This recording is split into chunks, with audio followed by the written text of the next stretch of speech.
desperate to be on social media, and if you block them from some, they're going to find others. And what we see over and over again is what the kids are desperate about is not being the only one out. They're desperate to not be left out. So it's too soon to know exactly what's happening in Australia, but I can tell you this much. I had a good long talk with Jeff Hancock from the Stanford Social Media Lab. He is the psychologist who's been selected to be in charge of the evaluation of what's happening in Australia. And he told me last week, just a quick update on Australia, Julie Inman-Grant, their e-safety commissioner, reported that Australia removed something like 4.7 million accounts from Australia's 2.5 million kids in that range. So the platforms have complied. That's going down. More accounts than children. Okay. Yeah. So now then, how do the kids adapt? Now, if you're a 14-year-old who's been kicked off, you're going to be mad and you're going to say, well, I'm going to use a VPN. And sure enough, VPN use spiked at first. But what Jeff told me is it went way up and then it went back down to where it was. Because the damnable thing about social media on a smartphone is that the kids can use it literally 500 times a day. Whenever there's a 5 seconds down, they take it out. But if every time they take it out, they have to load up the VPN and then go on, that's a little bit of friction. Yeah. A little bit of friction, and they find something else. Thank you for listening to The Interview. If you enjoyed this conversation, you can find many more episodes of The Interview wherever you get your BBC podcasts, including ones with Julia Inman-Grant, Australia's e-safety commissioner on the country's social media ban for under 16s, and also Google boss Sundar Pichai. Until the next time, bye for now.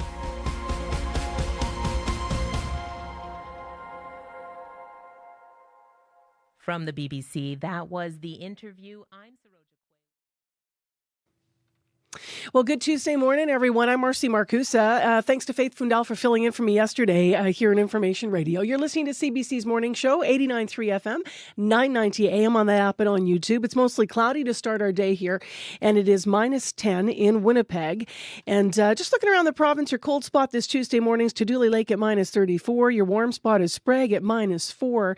And over in Brandon, it is minus 13 currently, and up in Thompson Clear at minus 30. The weather is going to make a headline. Heather's going to tell us all about that in a moment. Right now, though, let's just say a quick good morning to the team. Corey Funk is in directing the show, and we'll cover your commute today, which should be fine this morning, maybe not so much later, as you'll hear. Good morning to Abby Adeyemi, who's going to cover the forecast on the show throughout the morning and is our senior tech in the program. And good morning to Darren Marash, who's the producer of our YouTube stream. If you're watching the show there, say hello. Here's Heather with the news. Sorry. Well, brace for a return of winter. Just as you thought snow was melting, we're going to get a whole bunch of it. Starting this evening, Environment Canada has issued a snowfall warning for southern Manitoba with a long period of heavy snow, 15 to 25 centimeters expected. It begins first in western Manitoba and in Winnipeg this evening. Western Manitoba is also under a blowing snow advisory, and the southwest corner of the province has a freezing rain warning. There you go. It all gets going later today. Manitoba's Adult Abuse Registry is backlogged. It can take upwards of 5 years to list accused abusers. We're going to hear from CBC's I-Team on that story. More Manitoba news coming your way at 6:30. All right. Thank you, Heather. Thank you. I think a lot of us knew it was coming, right? These warnings have been in there for days. The forecast has not changed, so we'll get ready for a snowy night across the south. Well, on the show today, we're on, as I mentioned, before 8:37, between now and then. We're going to hear more about looking for kindness in an increasingly unfriendly world. We'll talk about the power of doing something kind for others. Also, Canada's largest trade delegation in decades is in Mexico this week. We're going to tee up what's happening there ahead of CUSMA later this year being renegotiated. And then later, a University of Winnipeg professor will join us who's been studying algae in Lake Winnipeg, but on a microscopic level. We're going to hear about how we can learn something about how from something so small and how it can just impacting the lake's health and how it compares to human health. Stay tuned. On cue. I'm Garby Bailey, in for Tom Power. The flight is overbooked because we wanted to make more money. Laura Ramosa went viral for doing character impressions like German mom and Italian dad. But in her new comedy tour, she's letting fans see a different side of herself. She'll be here to talk about getting personal in her comedy and getting approval from comedy giants. Q, this morning at 10:30 in Newfoundland, and on CBC Listen, or wherever you get your podcasts. This is World Report. Good morning. I'm Marcia Young. The Carney government is making generational investments in Canada's armed forces. Most of that money is being spent in the U.S., but Ottawa wants more of it to go to Canadian companies. Today, the federal government releases its new defense industrial strategy. CBC received an early copy of the plan, and David Thurton has a closer look. The defense procurement still is quite close and relied to the U.S. Pascal Chivas-Bernard is the CEO of ARA Robotics, a drone supplier to the Canadian Armed Forces. He wants the military to rely more on domestic suppliers like him. If you want to create a strong and sovereign supply chain, you want to invest in it. And you want to maintain it through years, so buying Canadian. The new defense industrial strategy, expected to be released as early as today, sets out a number of ambitious targets. Among them, 70% of federal defense contracts will go to Canadian firms within a decade.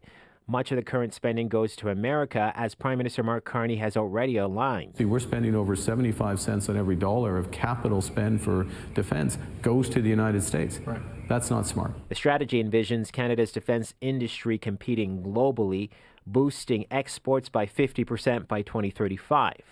Wendy Gilmore is a Canadian and a former Assistant Secretary General for Defense Investment at NATO. According to her, there's a limit to that ambition. There's nothing in this strategy that says that we're not going to continue to be a branch plant economy for military capabilities. The new plan hints at the domestic defense sector leading in distinct capabilities, like space and emerging tech, including quantum computing. David Thurton, CBC News, Ottawa. U.S. civil rights icon Jesse Jackson is dead. Jesse Jackson is considered one of the most influential Black leaders of our times. A statement from his family says he died early this morning, surrounded by loved ones. For more, let's go to Tony Waterman in Washington. And Tony, Jackson accomplished so much in his 84 years. Tell us about some of those important moments. The Reverend Jesse Jackson was this towering figure in the civil rights movement. He was a protege of Martin Luther King Jr. and in fact was just feet away when King was assassinated in 1968. And he was really seen as carrying on the fight for Black Americans. And he's most known for transforming American politics, particularly the Democratic Party, by empowering these marginalized communities through his Rainbow Push Coalition. He got millions and millions of Black and Latino Americans to register to vote, and in doing so, really changed the face of the Democratic Party. So many people in the U.S. are waking up to the news of Jackson's death. What has been the reaction so far? Well, tributes have been pouring in from civil rights leaders, political figures. The National Urban League called him a beacon of hope, a trailblazer. Reverend Al Sharpton, who was actually a mentee of Jesse Jackson, posted on social media calling him a consequential and transformative leader who changed this nation and the world. He shaped public policy and changed laws. He kept the dream alive and taught young children from broken homes like me that we don't have broken spirits. Thank you so much, Tony. Thank you. Tony Waterman reporting from Washington. U.S. and Iranian negotiators are meeting in Geneva for more talks over Tehran's nuclear program.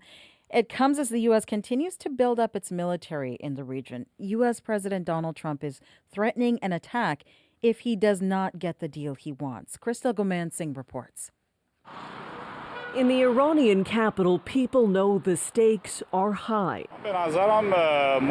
One man said negotiations are in a good place because of pressures. Average Iranians can barely afford basic necessities. U.S. sanctions have had sweeping economic impacts, and the U.S. could provide relief. One senior Iranian official is reportedly saying the delegation is in Geneva with genuine constructive proposals for the second round of talks.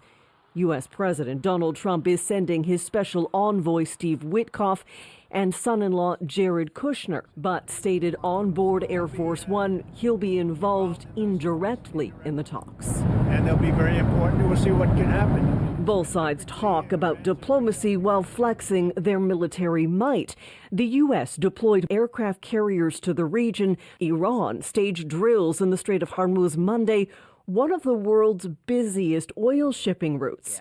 U.S. Senator Lindsey Graham was in the region yesterday meeting with Israeli officials. There are two lines in the water right now. One's a diplomatic line, trying to find a way to end this regime diplomatically that will advance our national security interest. The other line is the military option. I think President Trump is looking for which line can catch the biggest fish. Iranian officials say they're positive and serious, but have no preconceptions about the outcome. U.S. Secretary of State Marco Rubio, however, says reaching a deal with Iran will be difficult. Crystal Gamansing, CBC News, London. Hillary Clinton says she and former U.S. President Bill Clinton are being unfairly treated in relation to the Jeffrey Epstein files. Later this month, the former Secretary of State and her husband will testify before a House committee. It is investigating the federal government's handling of Epstein's crimes. In a BBC interview, Clinton says they are being manipulated for political purposes. I just want it to be fair. I want everybody treated the same way. That's not true for my husband and me, because other witnesses were asked to testify. They gave written statements under oath. We offered that. They want to pull us. Why do they want to pull us into this? To divert attention from President Trump. This is not complicated. Bill Clinton's name appears in the files. He says he knew Epstein as an acquaintance, but broke off contact with him 2 decades ago. Officials in British Columbia say 14 single-wide trailers are arriving in Tumbler Ridge this week. They'll be placed on the grounds of the local elementary school, and eventually they will serve as new secondary school classrooms so students do not have to return to the scene of last week's mass shooting. It is still not clear when classes will resume in Tumbler Ridge, but the school board says counselors will be on site. Construction crews in Calgary are racing to replace a crumbling water main, and new data is revealing how the city's infrastructure got to this point. For decades, the city was budgeting millions of dollars each year for water infrastructure. But as Brendan Coulter reports, that money was not actually spent. Water gushes into the streets from a water main break in December, the second major rupture in the last 2 years. Data obtained by Calgary councillor Mike Jamieson and shared with the CBC shows the city consistently spent less on pipes and treatment plants than council approved in the budget. We have to spend the money that council approves, and we have to be diligent about that. Between 2003 and 2024, millions of dollars went unspent, as much as $325 million in a single year, more than half the capital budget for water. The city says that unspent funding carries over into future years, but for Jamieson, delaying needed investments is a major concern. If council gives you the money to spend, please, we really want you to spend it on that particular thing. University of Toronto researcher Maddie Semiatiki says this kind of underspending happens across Canada for all kinds of reasons. From legal disputes to supply chain disruptions to overly ambitious project plans. It's just like with your home. You know, you might have all these desires and goals that you have, and before you know it, you're just backed up and you still have the money in your bank account, and you still have the exact same problem with your home. Calgary city officials say since 2024, they've significantly improved those spending rates, and they're investing more than $1 billion into the water system this year as they race to get ahead of Calgary's deteriorating water infrastructure. Brendan Coulter, CBC News, Calgary. People around the world are marking the Lunar New Year with prayers, fireworks, and concerts.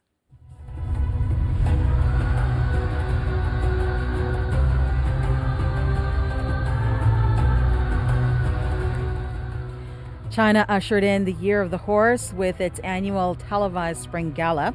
It featured a dance inspired by ancient Silk Road murals. In Hong Kong, people lined up outside temples at midnight to light incense and make wishes. In Taiwan, worshippers heard a temple bell ring 108 times and left flower offerings. And in Malaysia and Singapore, food is a big part of the celebration. Yu Sheng, or prosperity tossed salad, is made with raw fish.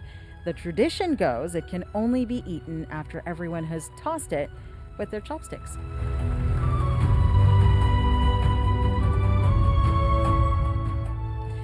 That is the latest national and international news from World Report. I'm Marcia Young.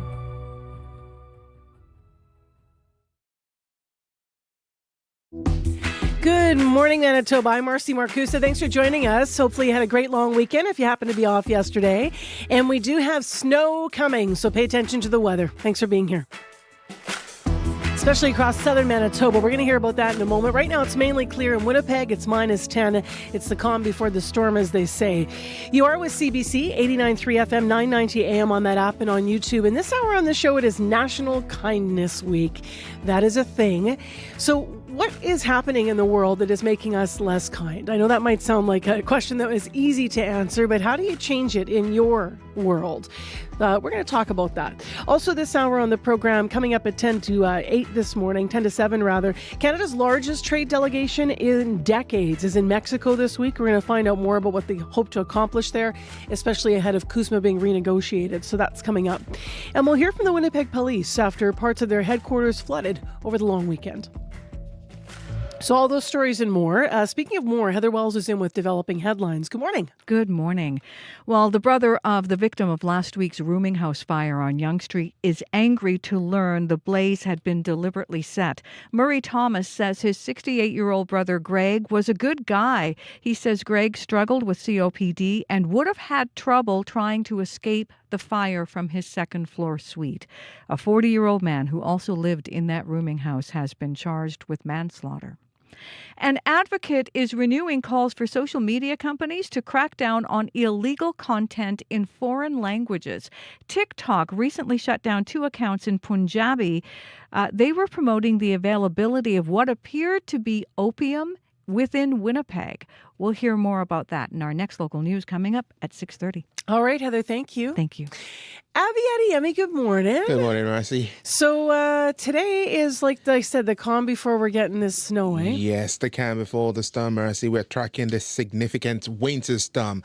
It's set to be like a collision with extreme northern weather that we've been getting for that part of the province for the past couple of days. This will bring messy and a dangerous day across most regions across the province. We're tracking that storm for the southern part of the province. We're looking at heavy snow, freezing rain, and even blowing snow coming with this system. We're looking at the whole of southern Manitoba from the Red River Valley region all the way to the Parkland regions. We're expecting about 15 to 25 centimeters of snow, and Dauphin might even get up to 30 centimeters of snow, so brace for that. Then further south, we have freezing warning for regions around Killarney all the way towards Melita this morning. It's when the system comes, it's going to be making roads and walkways really slick, so prepare for that. Also, additional to that, we're seeing blowing snow advisory in place for Brandon because that part of the province would get the system first. We're talking about wind gusts in the range of 80 kilometers per hour. So visibility sometime this afternoon is going to drop to near 0. So take it easy. It might affect your travel if you're going to be commuting on the number 1 later today into the evening period. But for Winnipeg right now, currently -10 at the Forks, -13 at the airport. Clear skies. We're heading to a high close to 0 today before that heavy snow and freezing rain arrives in the evening. And the southern regions similar, but up north we're seeing -28 and dangerous wind chills of -34 already in most of the regions. Just keep your eyes out. Heavy snow coming in this evening. Expect a very slow commute tomorrow morning. Yeah, so and this lasts pretty much through Thursday. So hopefully everybody enjoyed spring on the weekend. That was it, right? Yep. What'd you get up to, Corey Funk? What was warm? Hit up the river with the kiddos yesterday, so that was really fun. Went down to the Forks. A lot of started at people? Churchill. Oh, a lot of people. It was so nice to Yeah. see. Yeah. And the kids just played around on all the warming huts, and it was great. Everybody was in a good mood. Yes, it Yeah. was like a perfect winter's day ahead of I guess Real winter. Real winter. Yeah. Yes, exactly. The Nice- reminder that we're actually still only in mid-February. Yeah, nice little reprieve. For now, so far, nice little reprieve in the commute as well. Been pretty quiet. But if you do see something going on, you can give me a call. That number, 204-788-3030.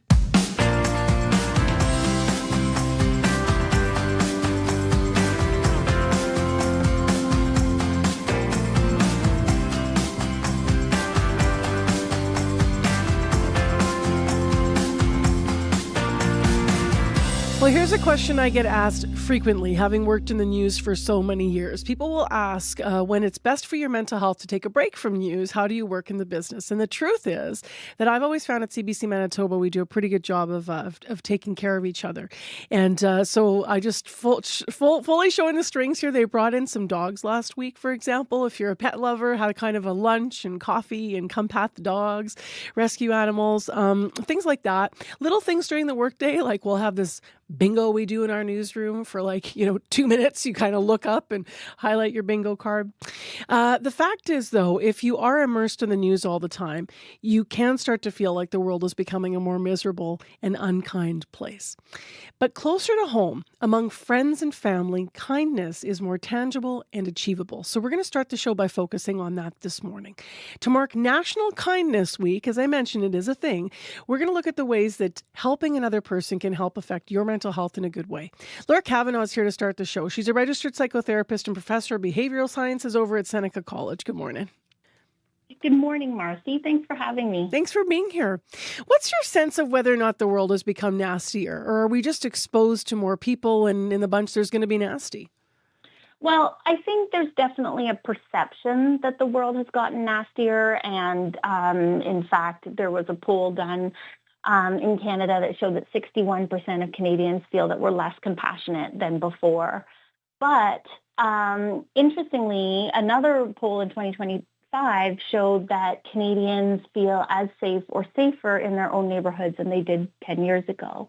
And I think that points to an underlying phenomenon, which is that our perception doesn't always match up with our reality. And in particular, our experience of the online world does not match up to our experience in the real world. So I think when we spend a lot of time online, which is inevitable in 2026, at least to a certain extent, it's easy to feel like people have gotten more callous, more cruel, more unkind. But when we go out there and we deal with our own friends, our neighbors, our coworkers, we often find that that doesn't match up. What's the impact of performing an act of kindness on the person who's doing it? Yeah, the data on that is very, very clear. There are undeniable benefits for the giver who engages in acts of kindness. So it's really kind of a shortcut to physical and mental health. And that's not just like hippy-dippy wishful thinking. There is real science behind it. So when we engage in acts of kindness, we experience a little boost of dopamine. That's called a helper's high sometimes. That's our feel-good chemical. But it also releases oxytocin, which causes a chemical cascade in our brain and body. It reduces inflammation, lowers blood pressure, improves sleep, strengthens our immune system, and from a mental health perspective, it increases our overall sense of well-being and happiness. So this is a real kind of biohack for overall wellness, both physical and psychological. When leaders, like world leaders, those people that we elect to be, spokespeople effectively, to carry our views forward, when they aren't kind, does that actually have an impact, do you think, on the public discourse? Yes, for sure. Because when we witness others engaging in acts of kindness, it causes a boost in our mood. And when we witness people engaging in acts of callousness or cruelty, it understandably has a depressing effect on our news and on our mood. And I think, and on our news. And on our news. Yeah, exactly. Right.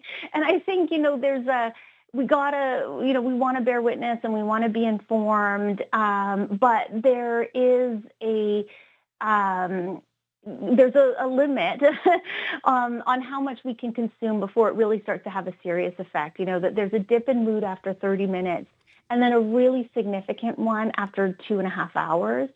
So, it's one thing to tune into the news. It's another to be, knee deep in a Reddit thread of 200 arguments and comments going back and forth, and I think when you find yourself there, that's the time to really put down the phone and engage in some sort of self-binding activities, things that prevent you from going on your phone, like going for a walk without it or doing things that are not compatible with being on the phone, like, working out or baking bread or something like that. Do you think that it's interesting because we're doing this project now we've just launched called Manitoba Talks to get people together that may not have the same views and just to talk. Do you think that somehow as those discussions, move to echo chambers where you're often with people who have your own views, that people have forgotten kindness in the space of, different perspectives on some issues in the world, that they also sort of, instead of just leaving it at different perspectives, it's also a space where people have become more unkind to each other? Absolutely. And I think that's such a wonderful initiative. I really do, because I think, the online space really tries to polarize us. It does create these echo chambers, and it does create this sense of us and them, and that we're different. And when we meet people face to face and we're in the real world together and we're engaging in conversations, that's how we tap into our common humanity and the concept that we may have differences, but we also have a lot in common, and we're all just flawed people doing the best that we can. So I love that initiative, and I think we need more of it. Laura, thanks for your time this morning. Thank you so much for having me, Marcy. If you want to read more, by the way, about that initiative, Manitoba Talks, you can go to our website at cbc.ca/mbtalks, and it should take you to the explanation page. It's based on a model that comes out of the UK, but it's the first time conversations like this are being facilitated in Canada, and they are a private conversation. So it's a really interesting initiative that's very much meant to be about community building, led by your public broadcaster. We've been in conversation there with Laura Cavanaugh this morning on CBC, registered psychotherapist and professor of behavioral sciences over at Seneca College. Have you visited CBC's Being Black in Canada website? It's an online platform to explore the stories and experiences of Black Canadians across the country. A space for news, documentaries, arts and culture, Black achievement in sports, and so much more. Celebrating a uniquely Canadian perspective on Black issues with the cultural moments that matter to Black Canadians. Visit cbc.ca/Being Black in Canada. Music now from Tia Wood, singer-songwriter who comes from a musical family. This is Sage My Soul on 89.3. Calling, walking, but too young to be shameless. Speaking, no healing, just a child gone nameless. Voice gone cold, I'm all choked up, but my mind's still talking. Pack a day to feel your love, 'cause I've been calling.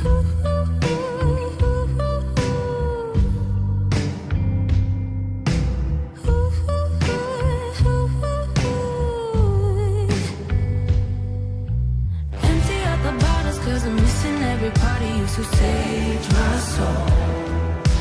Could've took it farther, miss my mama and my father, that'll take me home.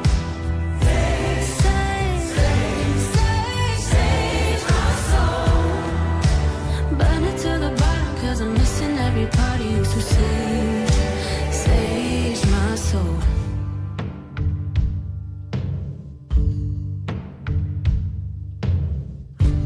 Going, unfolding, stripping down my layers. Take me as I am, despite my bad behavior. Know there's been some damage done. Smoked out the pills and packed my stuff to learn to love. You know I'm only human. Empty out the bottles, 'cause I'm missing every part of you, so sage my soul.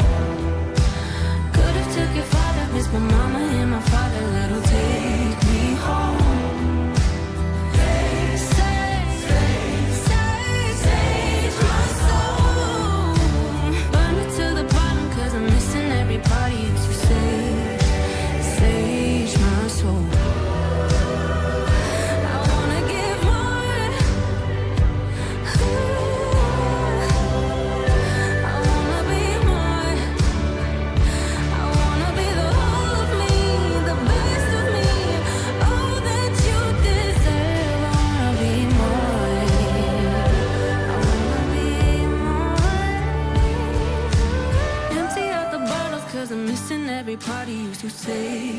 Tia Wood and Sage My Soul. She's going to take us right into Olympic report here. Just a quick reminder, we've got snow coming for southern Manitoba, 15 to 25. Starts tonight in Winnipeg and in the west, maybe even this afternoon with strong winds.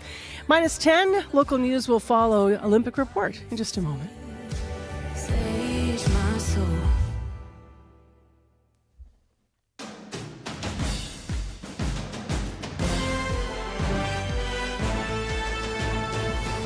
Good morning, I'm Scott Regier with your Olympic Games report. It is day 11 in Milano Cortina, and that is exactly how many medals Canadians have won so far in Italy. So where will the country's next hardware come from? Speed skating seems like a strong possibility. And cross the line, they will. Moving on to the medal round are the Canadians. Canada's best shot at a medal today is in the team pursuit. That's the sound of Ivany Blondin, Valerie Malte, and Isabelle Weideman finishing first in qualifying. Malte spoke after that race. It felt good to win this qualification. We haven't done a team pursuit since December, and so we did it in training, but to do it again and to do it in the performance, I think it was a good one. Malte and company are the defending Olympic champions and finished first overall on the World Cup circuit, so the target today is gold. This is a race where opposing teams start simultaneously on different sides of the oval and do a total of 6 laps. The clock does not stop until all 3 skaters have crossed the line. Canada's chief competition today will be the U.S. and, since this is speed skating, the Dutch, of course. The semifinals get underway at 8:52 Eastern Time. Canada also has medal hopes in snowboarding. I know Lori would maybe like to tee that up a little bit, but keeps it to the front 7. Smart snowboarding from Lori Blouin. That's Stoneham, Quebec's Lori Blouin qualifying for today's slopestyle final. It's a discipline where boarders make their way down a course tricked out with a variety of obstacles, including rails and different kinds of jumps. Blouin won silver in slopestyle at the Pyeongchang Games, and while she's in the twilight of her career now, she just might surprise today. After all, last month in Aspen, she managed her first slopestyle gold medal on the World Cup Tour in 4 years. This morning's final was meant to get underway this hour, but flurries at the Livigno Snowpark mean things have been postponed for the time being. So let's head indoors, where it's another big day for Canada in curling. Brad Jacobs takes on the reigning world champions from Great Britain this afternoon, while Rachel Homan faces undefeated Sweden. CBC Olympic curling commentator Bruce Rainey is here now. Bruce, what is Homan up against? Really good team. This is a team that won gold in Pyeongchang in 2018. Last couple of years, they've kind of receded a bit, but their skip, Anna Hasselborg, has that fire back in the eye. They haven't been touched here yet. So, yes, Rachel Homan has to bring her very best to defeat this undefeated Swede team. Any shenanigans in the offing here, Bruce, after what we saw between the two countries in the men's game? Yeah, that has been a major story. My sense here is that everybody, from the officials to the players, they all want this to go away. And we've seen that kind of ebb a bit now, which is, I think, a good thing for the sport. You don't want that to take over these Olympic Games. So if your question is, are we going to see fireworks? I don't think. These two teams respect each other, and it's not in their nature. The Canadian men play Bruce Mowat of Great Britain. And he just happens to be the best skip on the planet right now. Yes, however, the best skip on the planet is at 4-3, which is a major surprise. Great Britain all of a sudden has to really win out here to guarantee a playoff spot. So you have Canada in great shape at 5-1, playing a team that needs a win. This will be a superb matchup. Do you feel momentum building for Brad Jacobs right now in his rank? They look really good. They look they play their best when they have a little bit of a swagger, okay? And they're making what they call, which is a dangerous thing for the other team. When your opponent is putting down a broom and throwing to the broom and making that shot over and over and over, that wears on you. And Jacobs is doing that right now. Thanks so much, Bruce. Pleasure. Thank you. CBC Olympic curling commentator Bruce Rainey. Canada's women play Sweden in just over half an hour, while the men in Great Britain square off at 1:05 Eastern this afternoon. What a chance, and they score! David Pastrnak, short side, equalizer. That's NHL star David Pastrnak scoring his lone goal of the Olympics so far against France. Pasternak's Czech team faces Denmark this morning for a spot in the quarterfinals.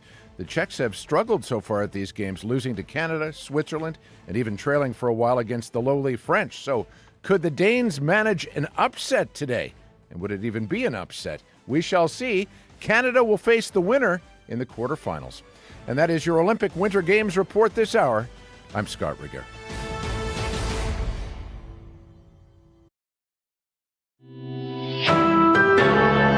This is CBC News. Good morning.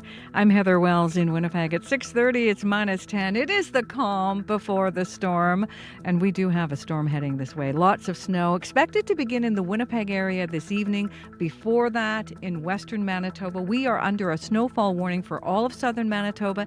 In western Manitoba, you also have a blowing snow advisory, and in the southwest corner, it is a freezing rain warning. As for amounts, anywhere from 15 to 25 centimeters is possible. But for today, becoming cloudy this afternoon, windy with a high of -1. Manitoba's Adult Abuse Registry is backlogged. It can take upwards of 5 years to list accused abusers. Michelle Allen reports. Have they continued to work in this field? Have they continued to abuse other people? Whistleblowers accused 2 aides of abusing 15 residents at Oakview Place in 2022. Nancy Trower's late father is one of them. A letter from the province's Protection for Persons in Care office lists the allegations. Flicking David Middleton's genitals when he refused care. Pressing a pillow on the 92-year-old's face to stop him from screaming. Carrie Theobald is Middleton's granddaughter. They really stole the last moments of his life and made it fearful. In a letter to Trower, the Protection for Persons in Care office said it corroborated the allegations. She still doesn't know if the workers are on the adult abuse registry. It can take years to add abusers to the list, meaning employers can't see investigations in progress. Former registry committee member Jacob Hebert. And until legislation changes, we will help alleged abusers dealing with vulnerable persons being abused. The family's minister said in a statement the government will work to change the process. Michelle Allen, CBC News, Winnipeg. Social media companies are being urged to crack down on content promoting illegal drugs in foreign languages. Advocates are renewing calls after TikTok shut down 2 accounts in Punjabi only after CBC News asked about them. They were promoting the availability of what appeared to be opium in Winnipeg.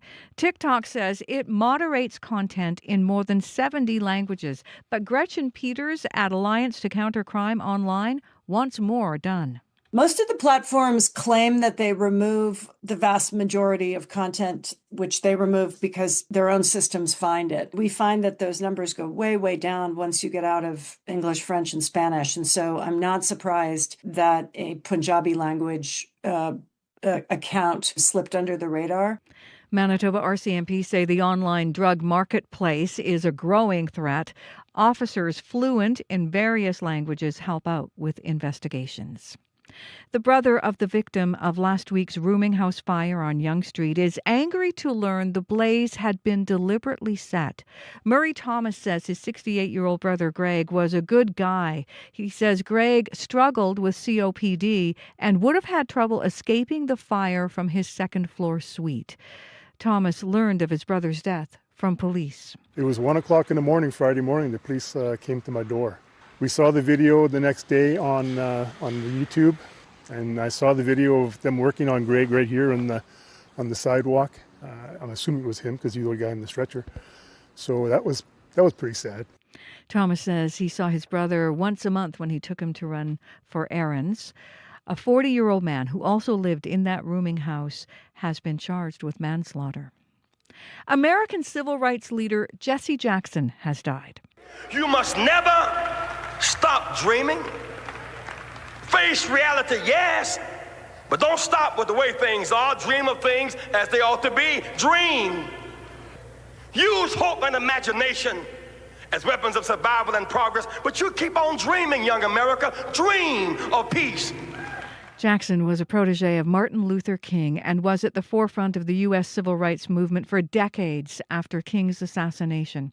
Jackson was a two-time presidential candidate and led a lifetime of crusades in the United States and abroad, advocating for the poor and underrepresented on issues from voting rights and education to health care. In 2017, he was diagnosed with Parkinson's disease, but continued to make public appearances in the years that followed. Jackson died this morning in Chicago. Jesse Jackson was 84 years old. And you can hear the latest on his legacy, as well as other national and international news coming up on World Report at 7. A lynx orphaned last year has a new care plan following a slew of tests.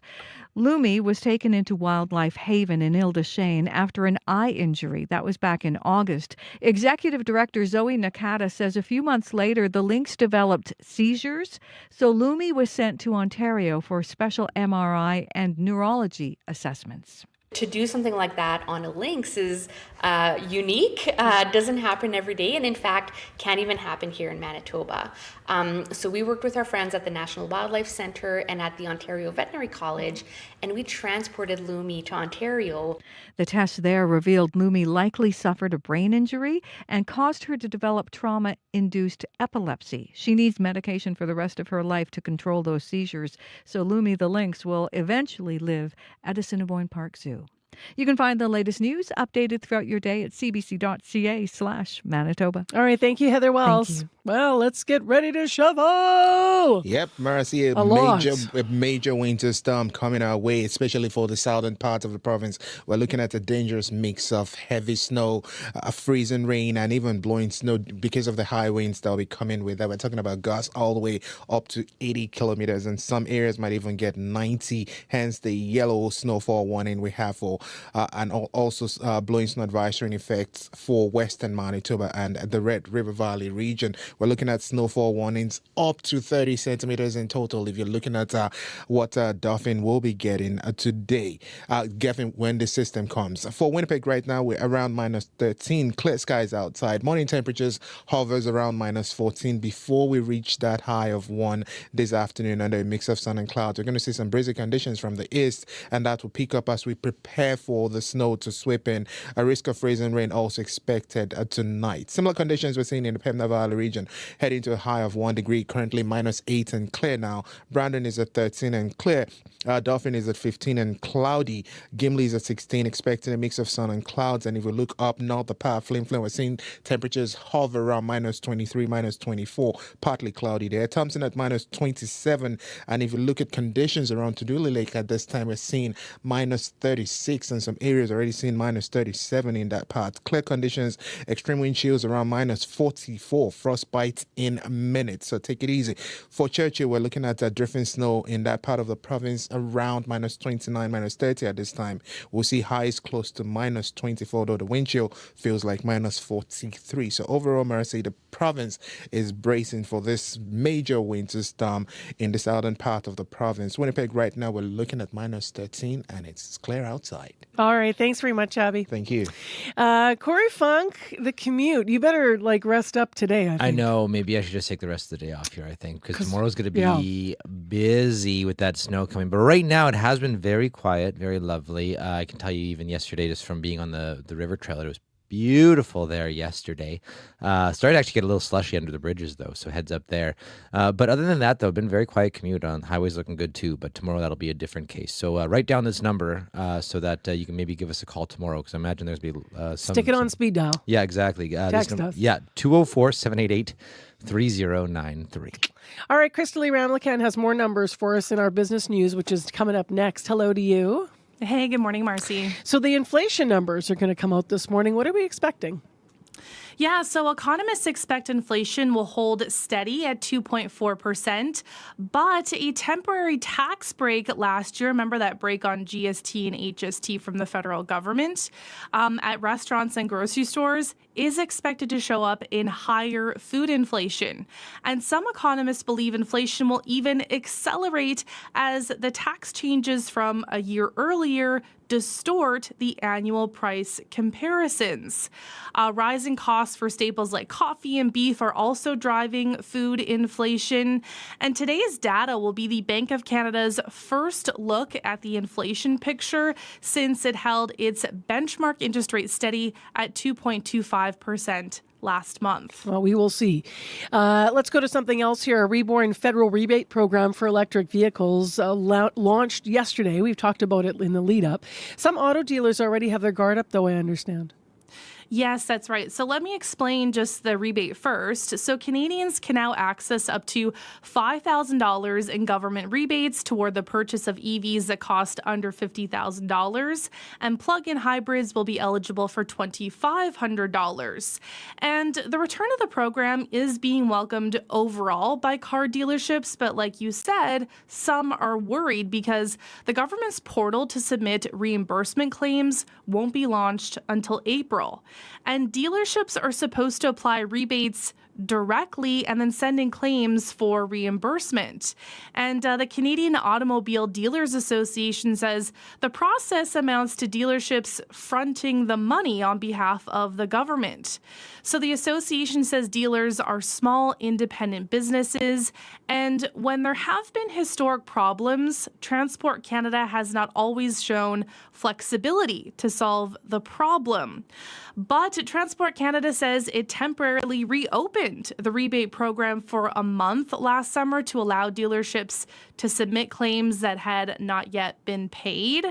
And the first rebate program ran from 2019 to 2025, and then the government paused it in January of last year when the funding ran out. But like, we've been talking about here, a new program has been launched. All right, listen up, folks. If you have a gift card to Eddie Bauer, Chrisley Ramlakan's about to tell us how long you have to use it.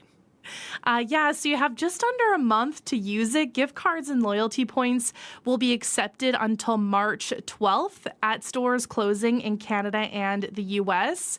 And that's because the retailer filed for bankruptcy protection earlier this month.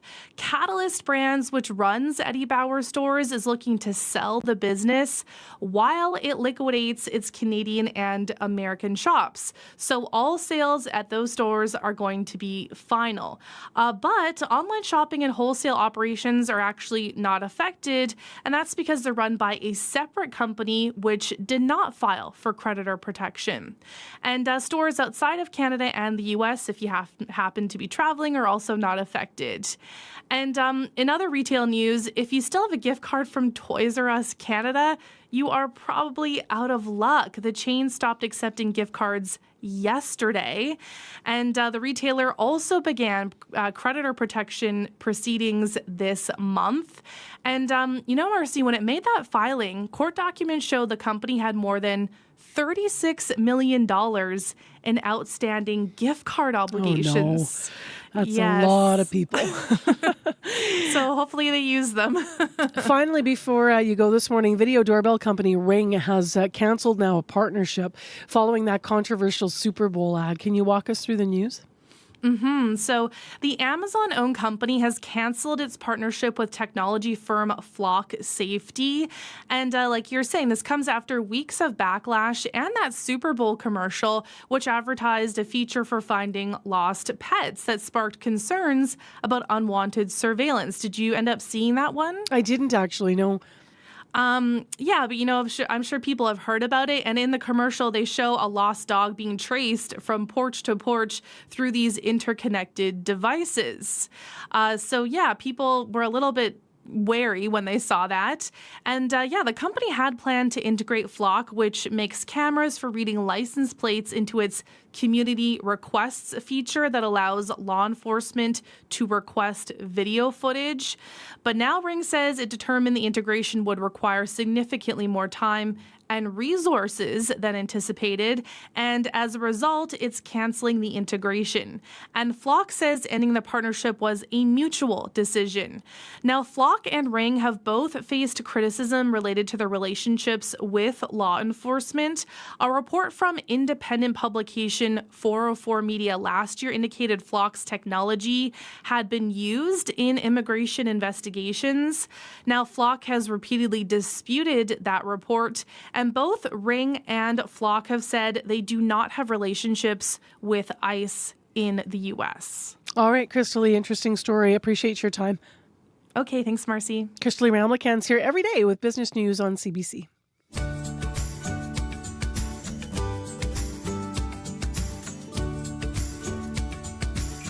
All right, folks, plan accordingly. If you haven't been leaning into the weather, do it now, because in southern Manitoba, you've got dry streets. We've had a lot of melting. It's felt like spring, but we're going to have a real return to winter weather with a snowfall warning, a blowing snow advisory that has been issued for parts of the south, and a freezing rain advisory as well to the west around Killarney and such. The blowing snow, by the way, mostly to the west, but all of southern Manitoba with this snowfall warning, we're talking 15 to 25 centimeters of snow. It'll start in the west. It'll move to Winnipeg. It's going to begin tonight, and then we're talking through tomorrow and even the next day as well. It shouldn't taper off until sometime Thursday. So the winds are going to gust. Everything you can imagine that winter brings is going to be coming our way. So just prep for it, make your plans accordingly. As I said, mainly clear right now. We start with calm before that storm. It's -10 in Winnipeg. It's -13 this morning in Brandon. And over in Thompson, up in Thompson, I should say, it's cloudy and -28 degrees. Well, let's talk about a story that developed over the long weekend of flood. The Winnipeg Police Headquarters has left extensive damage. Water started dripping in the tower portion of the downtown office complex on Saturday night. You may have heard this in the news. In a news release, Winnipeg Police said the flooding happened around 6 o'clock Saturday night. 2 people opened several emergency water supply valves in the upper stairwells of the building. Here's Constable Danny McKinnon speaking to reporters on Sunday. So yesterday around 6 p.m., the tower at 266 Graham Avenue experienced flooding incident, and it impacted some of the working spaces in Police HQ here.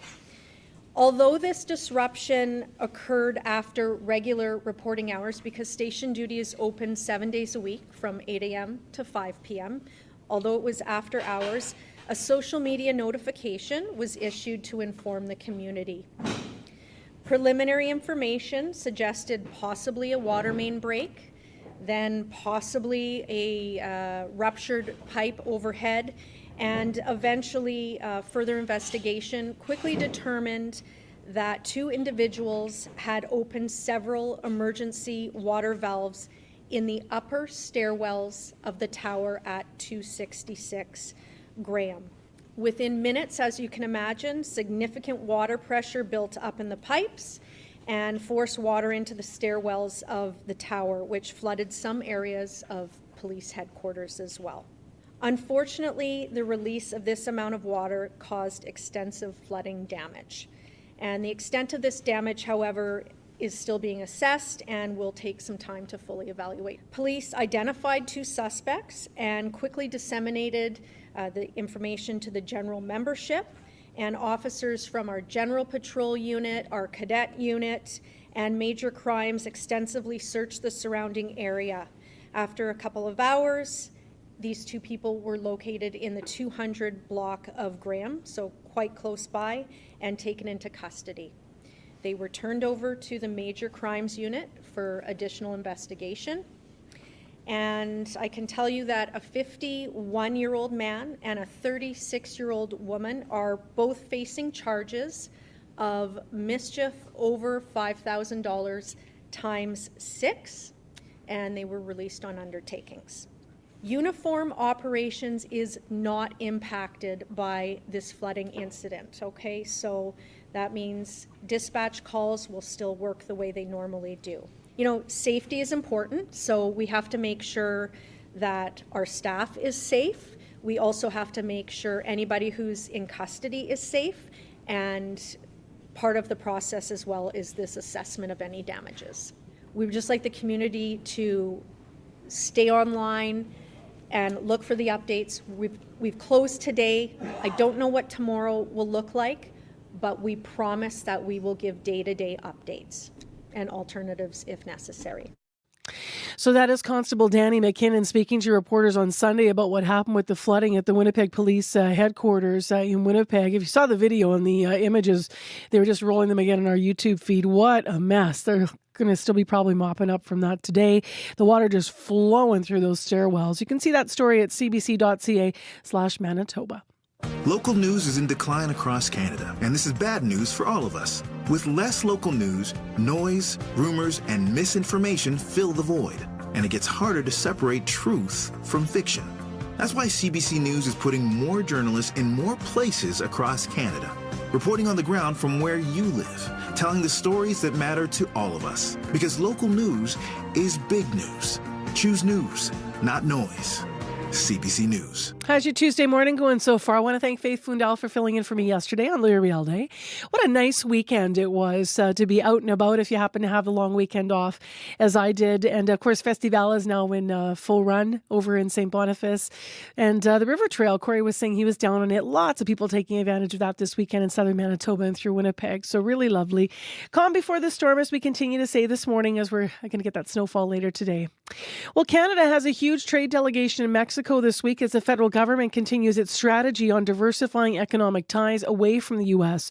Dominic LeBlanc, the Minister for Canada-U.S. Trade, is heading the delegation, which includes more than 370 people from business, industry, and government. Now, this is one of the largest trade missions in decades.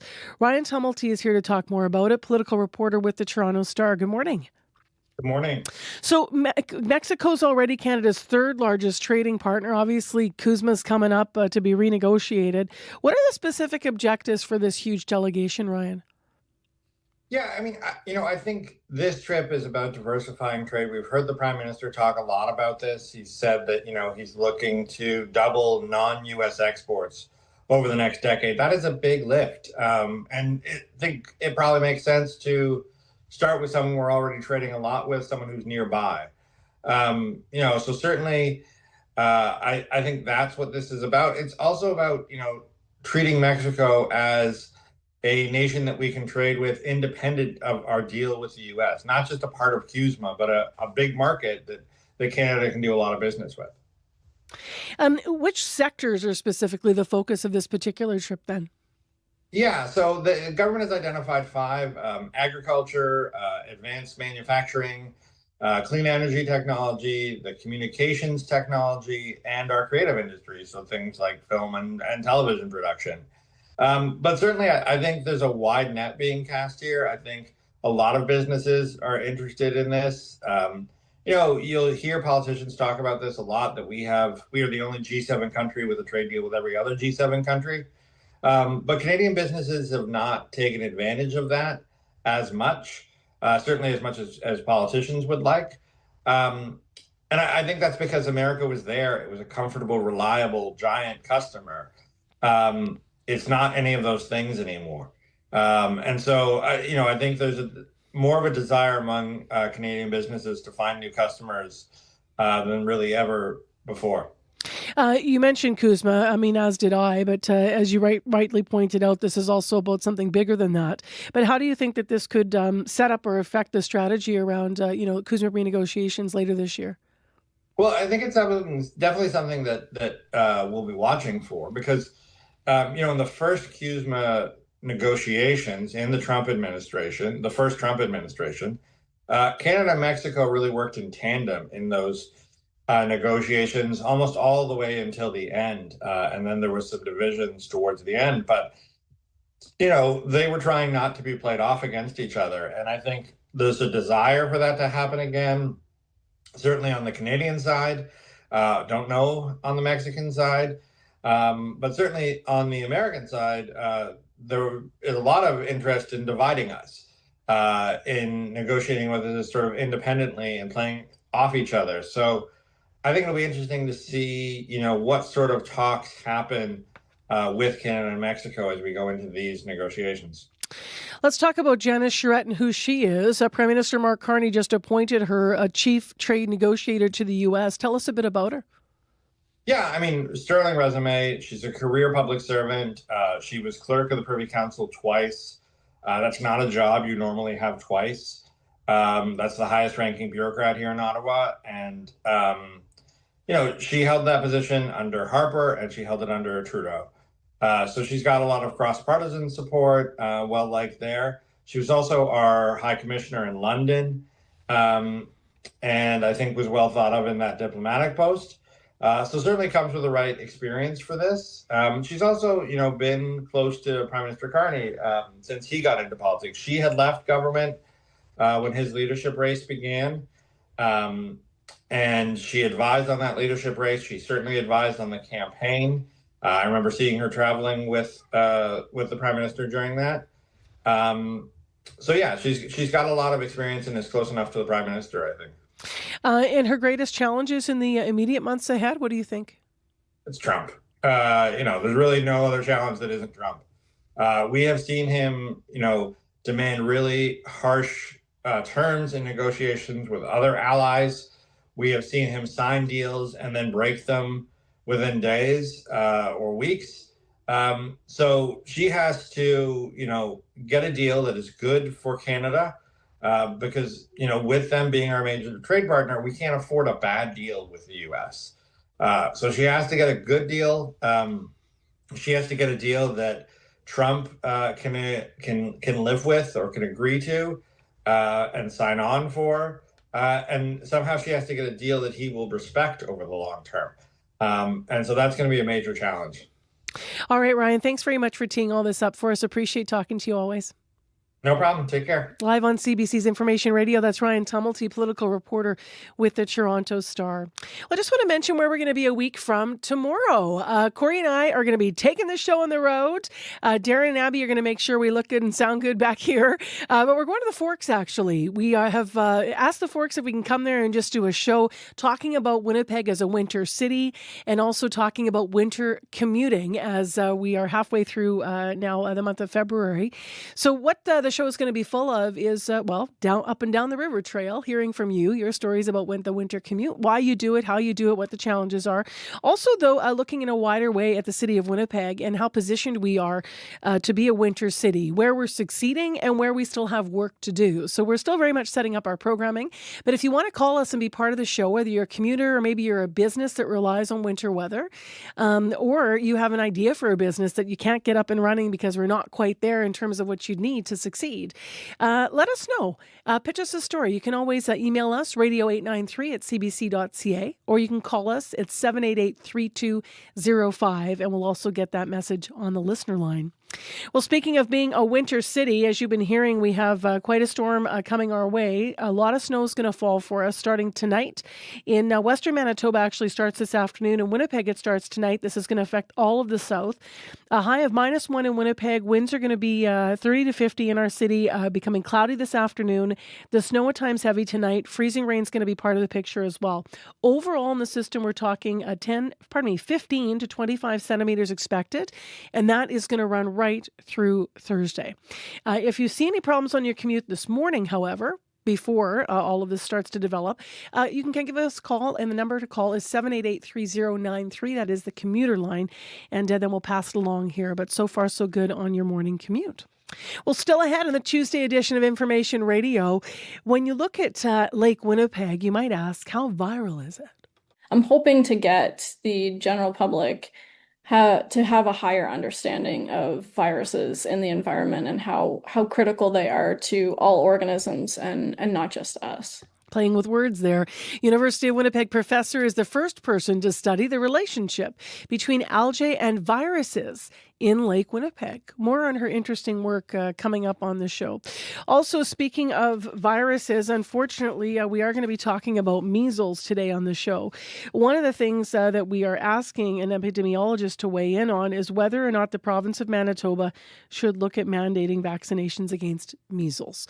Never a popular question whenever we talk about mandating vaccinations, but we're going to look at where we're at in terms of the spread of measles in Manitoba. So that's all coming up on the program. Right now, let's go to Heather Wells for other headlines. Good morning.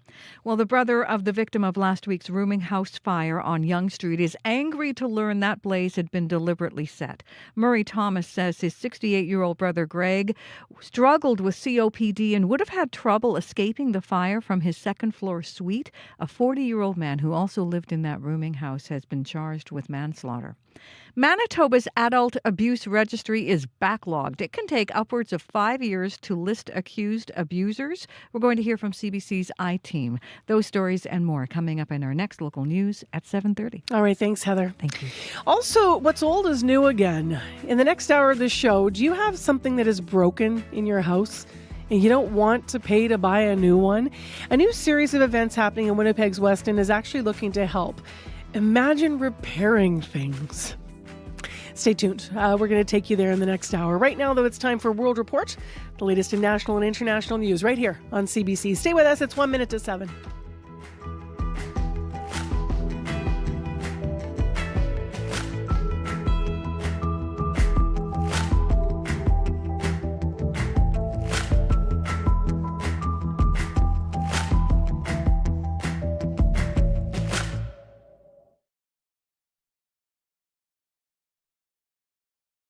On the current. It's changing a lot. Like when I started, there was no tourists. Nobody was here. Mexico City is one of the world's great cities, and we're here to talk about Canada's ties with Mexico, trade, gentrification, and the World Cup. And we'll go on a food tour through the market that feeds this city of 22 million people. That's on The Current from Mexico City. The Current with Matt Galloway. This morning at 8:37, 9:07 in Newfoundland. And on the CBC Listen app. This is World Report. Good morning. I'm Marcia Young. Prime Minister Mark Carney is unveiling his new defense industrial strategy today. CBC received an early copy of the plan. It includes building more military equipment in Canada, creating 125,000 new jobs, and doubling Canada's defense exports over the next decade. For more on this, we go to Janice McGregor in our Parliamentary Bureau. And Janice, there will be details later today, but just why do we need this strategy?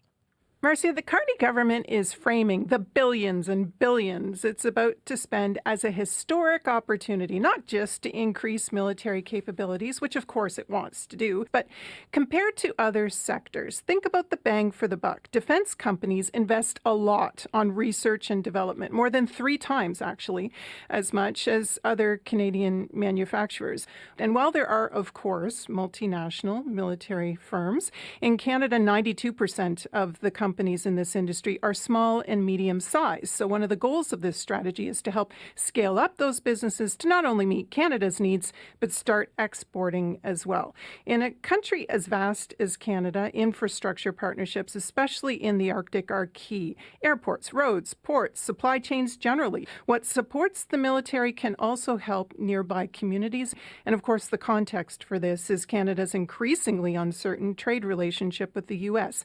Building for the military has an advantage of using a lot of steel and aluminum, precisely the sectors most targeted by the Trump administration, giving them new lines of business.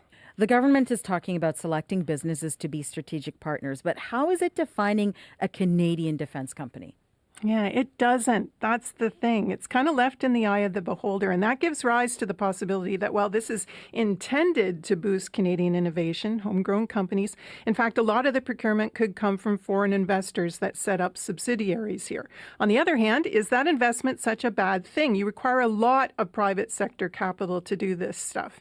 For Canada to be an attractive place to invest, though, some of the benefits are going to have to return to their foreign sources in the first place. There is a risk of losing sight here if things get too complicated of what you set out to do in the first place. And that, of course, was supposed to be equipping the Canadian Armed Forces fast. Thank you, Janice. You're welcome. The CBC's Janice McGregor in Ottawa. Iranian state media is reporting the second round of U.S.-Iran negotiations has wrapped up. It lasted just 3 hours. And we're waiting to hear more about how the talks went. U.S. President Donald Trump had said he would be indirectly involved in the effort to curb Iran's nuclear program. But the threat of U.S. military action is still there. Here is how Republican Senator Lindsey Graham describes the Trump administration's goals for Iran. There are 2 lines in the water right now. One's a diplomatic line, trying to find a way to end this regime diplomatically that will advance our national security interest. The other line is the military option. I think President Trump is looking for which line can catch the biggest fish. Washington indicated it wanted to discuss Iran's missile stockpile, but Iran said today's meeting would only focus on its nuclear program and the potential lifting of U.S. economic sanctions. Temporary facilities are being brought into Tumbler Ridge, BC. The trailers will serve as new classrooms. Students will not have to return to the building where a mass shooting happened. Later today, British Columbia's NDP government presents its budget, and critics say it must include more mental health spending. Katie DeRosa tells us more. As British Columbia's finance minister unveils the province's budget, the mass shooting in Tumbler Ridge has shifted the focus to mental health resources, especially in rural communities. It was one of the worst mass shootings in Canadian history and left the small northeastern BC town shattered. The shooter, who died of self-inflicted gunshot wounds, had a history of mental health concerns that drew police to the family home several times. Daryl Krakauka is the mayor of Tumbler Ridge. We know as elected officials within our community that we are short on the mental health counseling and stuff. Claire Ratte, the opposition BC Conservative mental health critic, says a chronic lack of investment in mental health services has left many behind. I represent small rural northern communities in British Columbia, and I've been saying this for a long time. We do not get the same level of access to mental health supports. The province is grappling with a nearly $12 billion deficit that has ballooned under Premier David Eby's watch. Eby has pledged to shrink it while maintaining core services like healthcare and education. Former BC Liberal Finance Minister Mike DeYoung is skeptical. Where we're talking about paying people to provide frontline services at a time when, frankly, I don't hear a lot of satisfaction from people around the service they're receiving in the healthcare sector. It's going to be very, very difficult. In light of the tragedy, the government and opposition will scrap the partisan sparring that traditionally follows the budget presentation. Katie DeRosa, CBC News, Victoria. Southern Ontario is expecting spring-like temperatures this week, but forecasters are warning the accompanying rain could cause serious flooding. Up to 30 millimeters is predicted for some areas by Wednesday. As Colin Butler reports, that rapid thaw could quickly release a month's worth of frozen snowpack. For Sarah McBee, the thaw doesn't bring relief. Yes, I'm feeling anxious. The Toronto homeowner knows how quickly a thaw can turn into a flood. Essentially, what we have to do is take the city's backflow and put it back into the street where it goes back into the gutter and comes back into our house. What's happening in her basement is a national issue. Aging infrastructure meets today's extreme weather. In Southern Ontario this week, that collision will play out from Windsor to Toronto. In the London area, for example, daytime highs over the coming days, 6-7 degrees Celsius. Jeff Colson is with Environment Canada. He says with warm days, mild nights, and heavy rain, weeks of deep freeze could turn into a sudden surge. There's a lot of snow to melt. Joe Deloge is a University of Toronto professor who studies how landscapes, water, and climate interact. He says it's a dangerous mix. Water-heavy snow, rain on top of it, and rivers still choked with ice. It's not a major rainstorm event, but given the coldness and the water content in the snowpack, it could produce some significant local flooding. If you have a sump pump in your property, make sure it's working. After one of Ontario's harshest winters in decades, the snow will finally melt, but it looks like it's not going quietly. Colin Butler, CBC News, London, Ontario.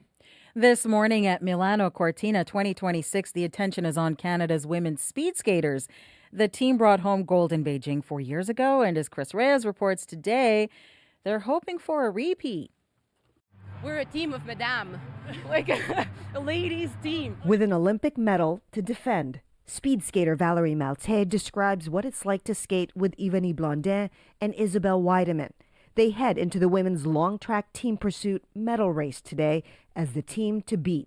First place, Canada! Winning gold in Beijing 2022, the Canadians are ranked first after the quarterfinals over the weekend.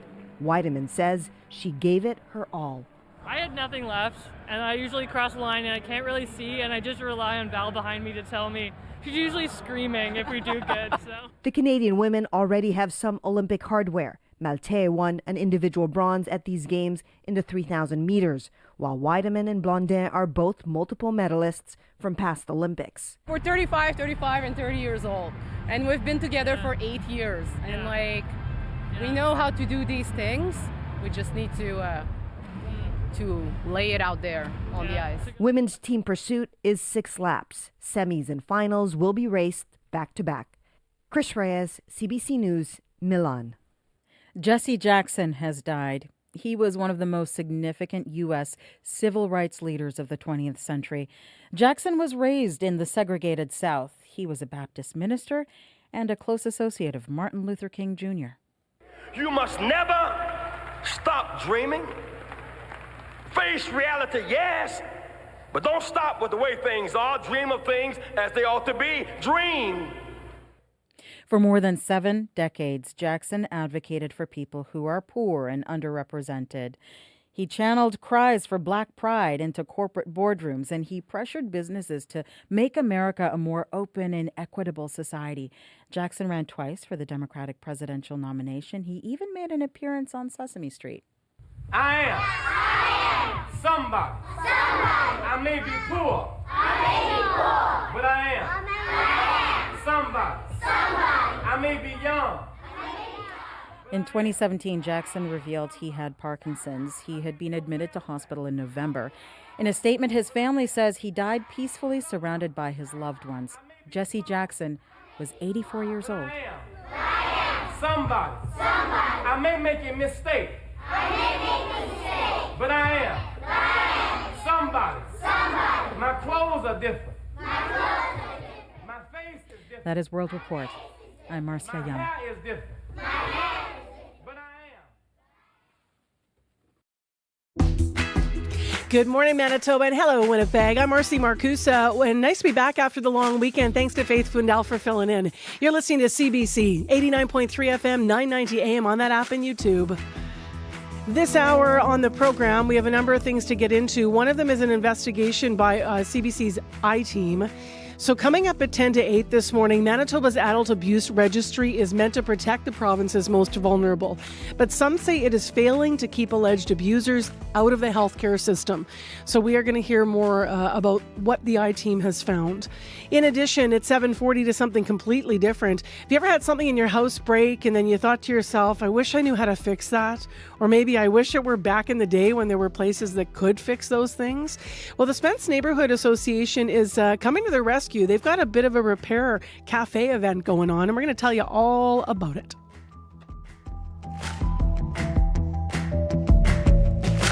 Plus, a University of Winnipeg professor studying the algae in Lake Winnipeg, but on a microscopic level. We're going to talk to her about what we can learn when it comes to understanding algal viruses.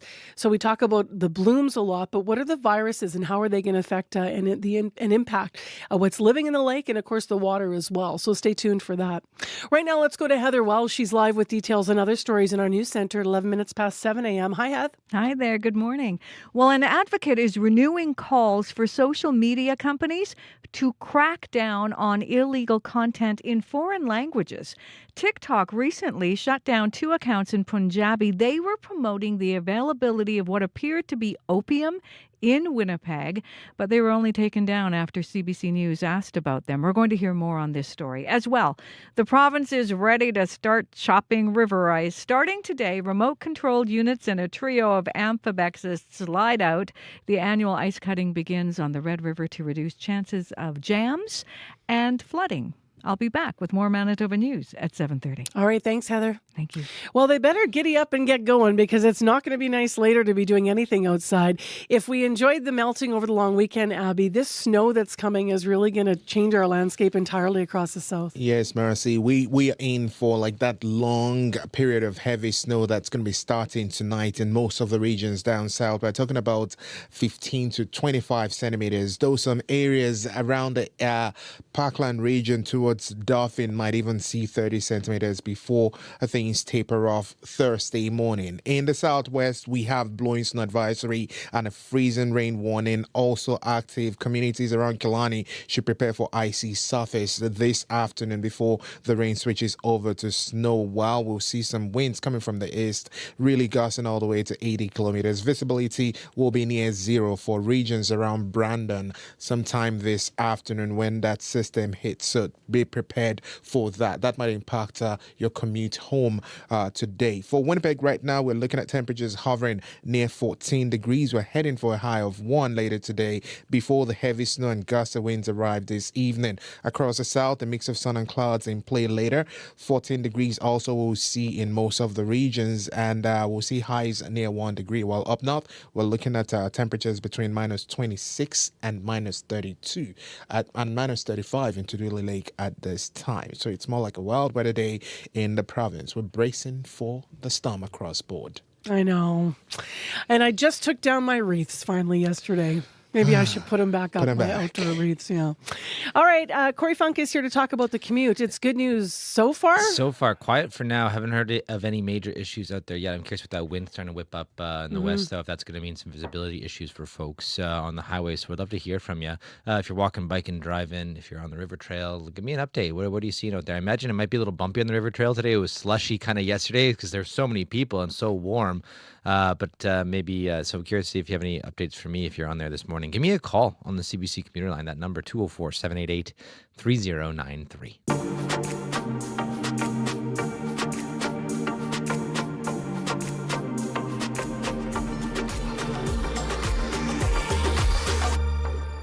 Well, zebra mussels, microplastics from wastewater, E. coli concerns, and toxic algal blooms. These are all problems facing Lake Winnipeg that we've long reported on. But now a lesser-known part of the story is actually getting some close attention, and it could shed light on the future of Manitoba's largest lake. Emily Chase is a microbiologist, a virologist, and a professor in the Department of Biology over at the University of Winnipeg. She's the first person to study algal viruses in Lake Winnipeg. Her work will contribute to building accurate climate change models for the lake, and she's in studio to explain. Good morning. Good morning. Thank you for having me. So what's an algal virus? So basically, they're similar to the viruses that infect us. But the major difference is microalgae are just a single cell. So if you can imagine, if you're infected with viruses and you're just one single cell, it's like the equivalent of taking over your whole body instead of just some cells in your body. So if you're infected with a virus and you're an algae, it changes your whole lifestyle. And then does that go on to affect the fish who might eat it and down the food chain, or how does it go on to affect the water, the lake? I would say the biggest thing is actually kind of positive, in fact.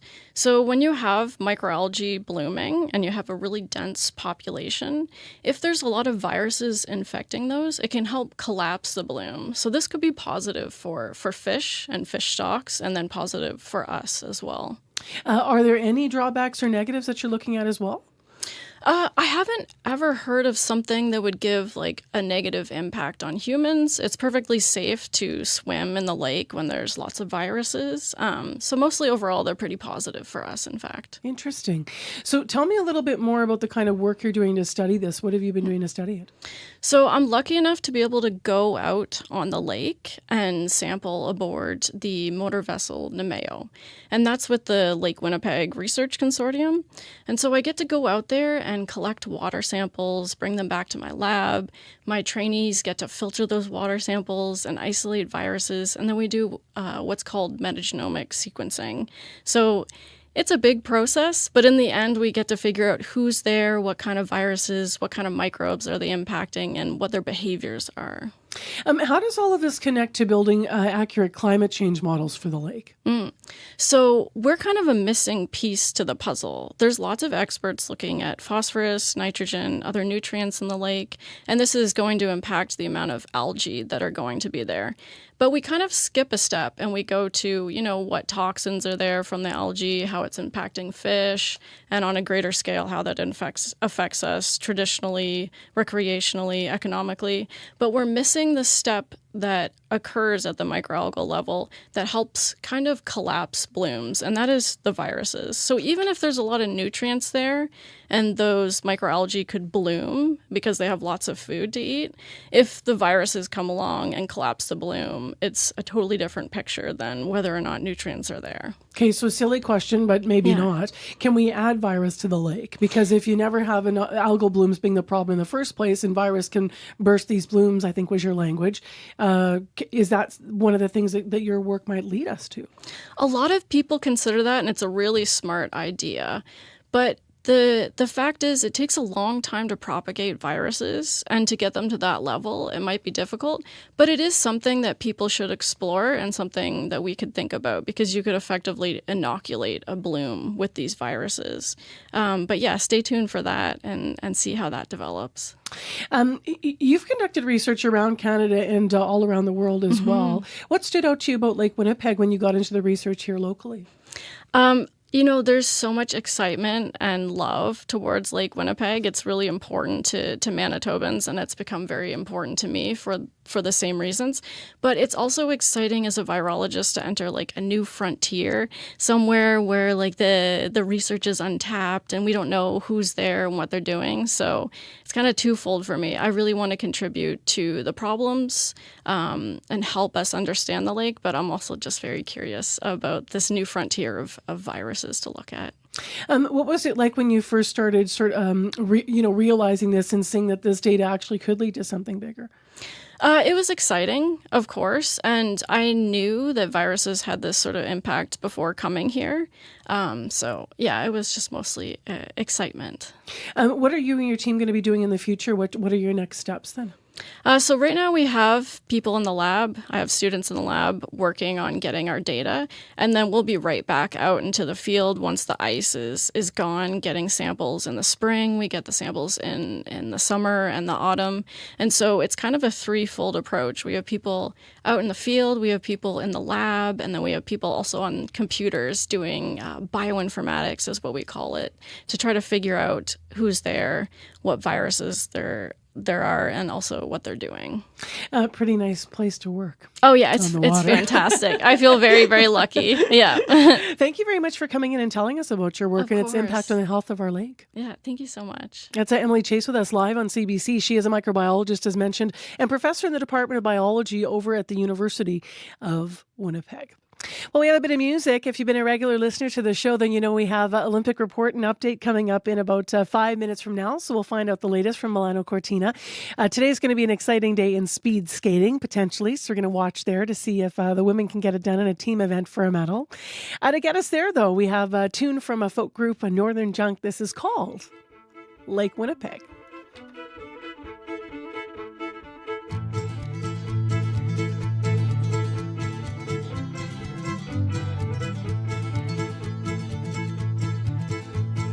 I was only 3 years old, and they threw me from the window of the house wherein my parents felt the blaze. Raised in a family where they did the best they could for me, but at the age 13 I was on the lake. They called me Jumbo 'cause I swam from ice to ice floe on the lake Winnipeg. I hauled the fish into the whitefish boats on the lake Winnipeg. I was 21 when I married my Geraldine. How I love that lady so. We raised a family in a local cabin that we fashioned from the trees. I love my family and I did the best I could for them, but then we all have our regrets. They grew up and they turned out fine from the lake Winnipeg. Rhythm, räcker med vår sanden, rennar såla och bak med alla fläck. Gera och lek i magen och med banden, vår fifera stiger svärt.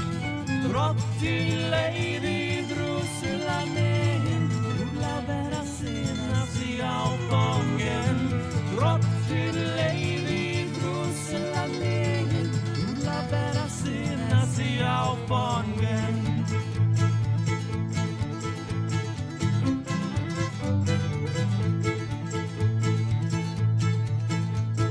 I was born in Gimli, somewhere there let me down, with my brothers one and all.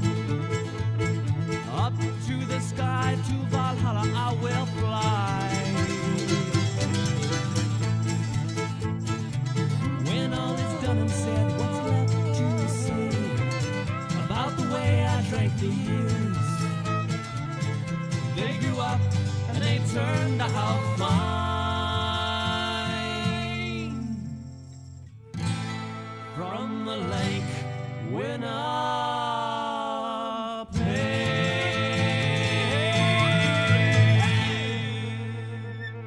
Cool, huh? That is Northern Junk Company. I missed the end of their name there on the way in. Sorry, folks.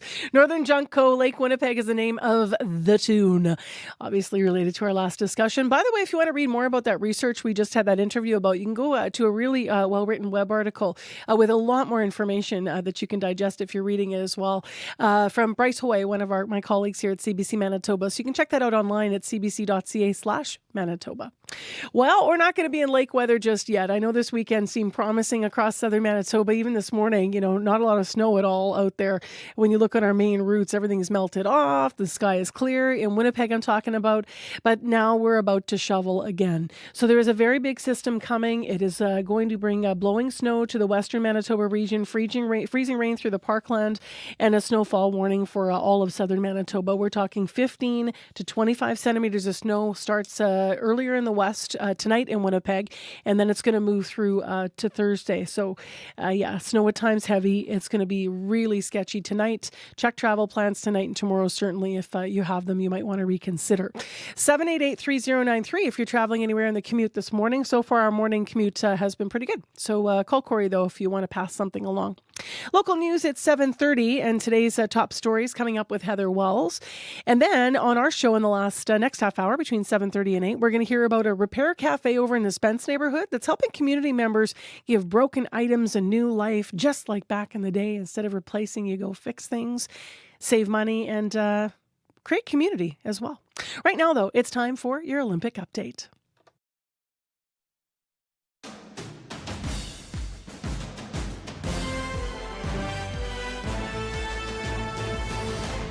Good morning, I'm Scott Reguer with your Olympic Games report. It is day 11 in Milano Cortina, and after winning gold and silver medals on Monday, Canadians will look to keep the momentum going today. Go to the top. Right.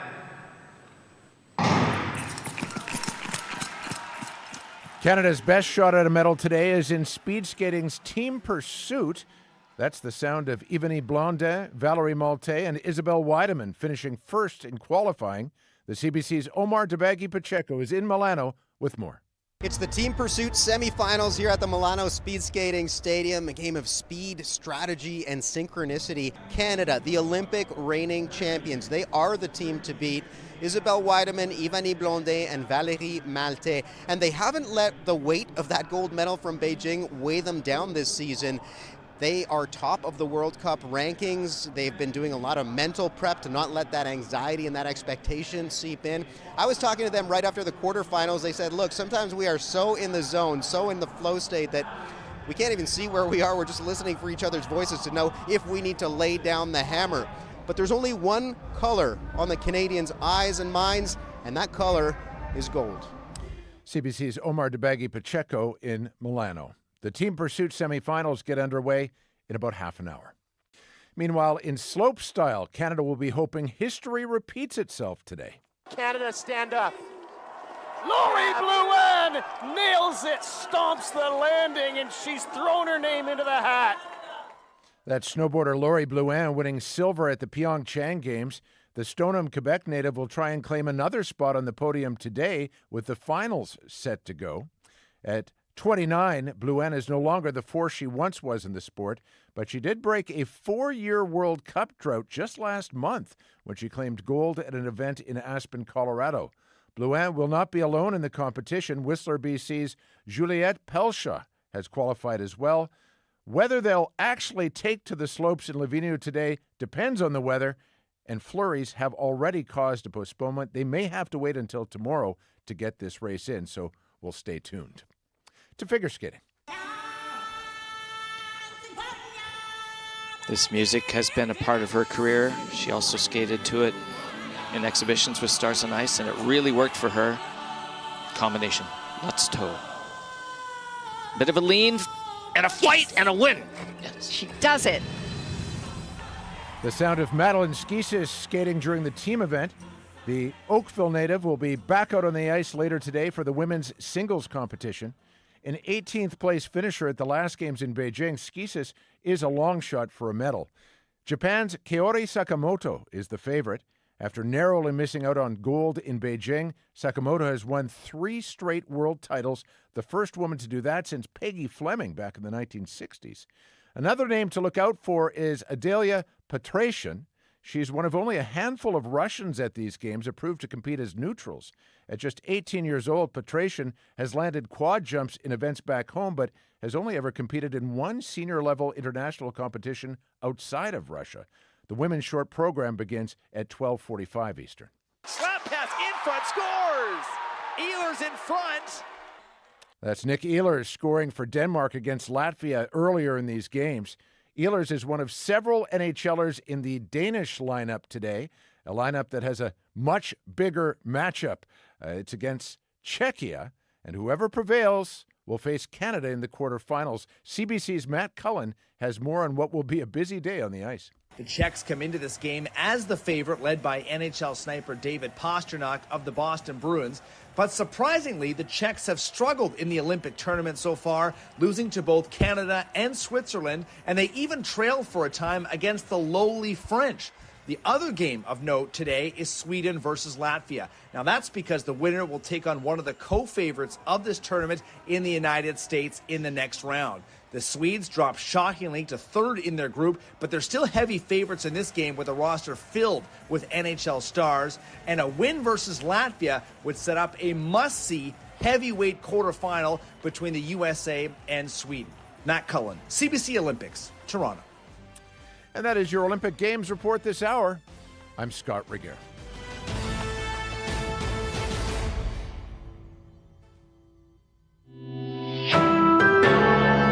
This is CBC News. Good morning. I'm Heather Wells in Winnipeg. At 7:30, it is -9. It's going to be a mild one. -1 is our high. A little on the windy side, but get set for a return to winter. We have some snow headed our way starting this evening, and we are under a snowfall warning with the rest of southern Manitoba. Anywhere between 15 and 25 centimeters is possible over the next couple of days. An advocate is renewing calls for social media companies to crack down on illegal content in foreign languages. TikTok recently shut down 2 accounts in Punjabi. They were promoting the availability of what appeared to be opium in Winnipeg. But they were only taken down after CBC News asked about them. TikTok says it moderates in more than 70 languages.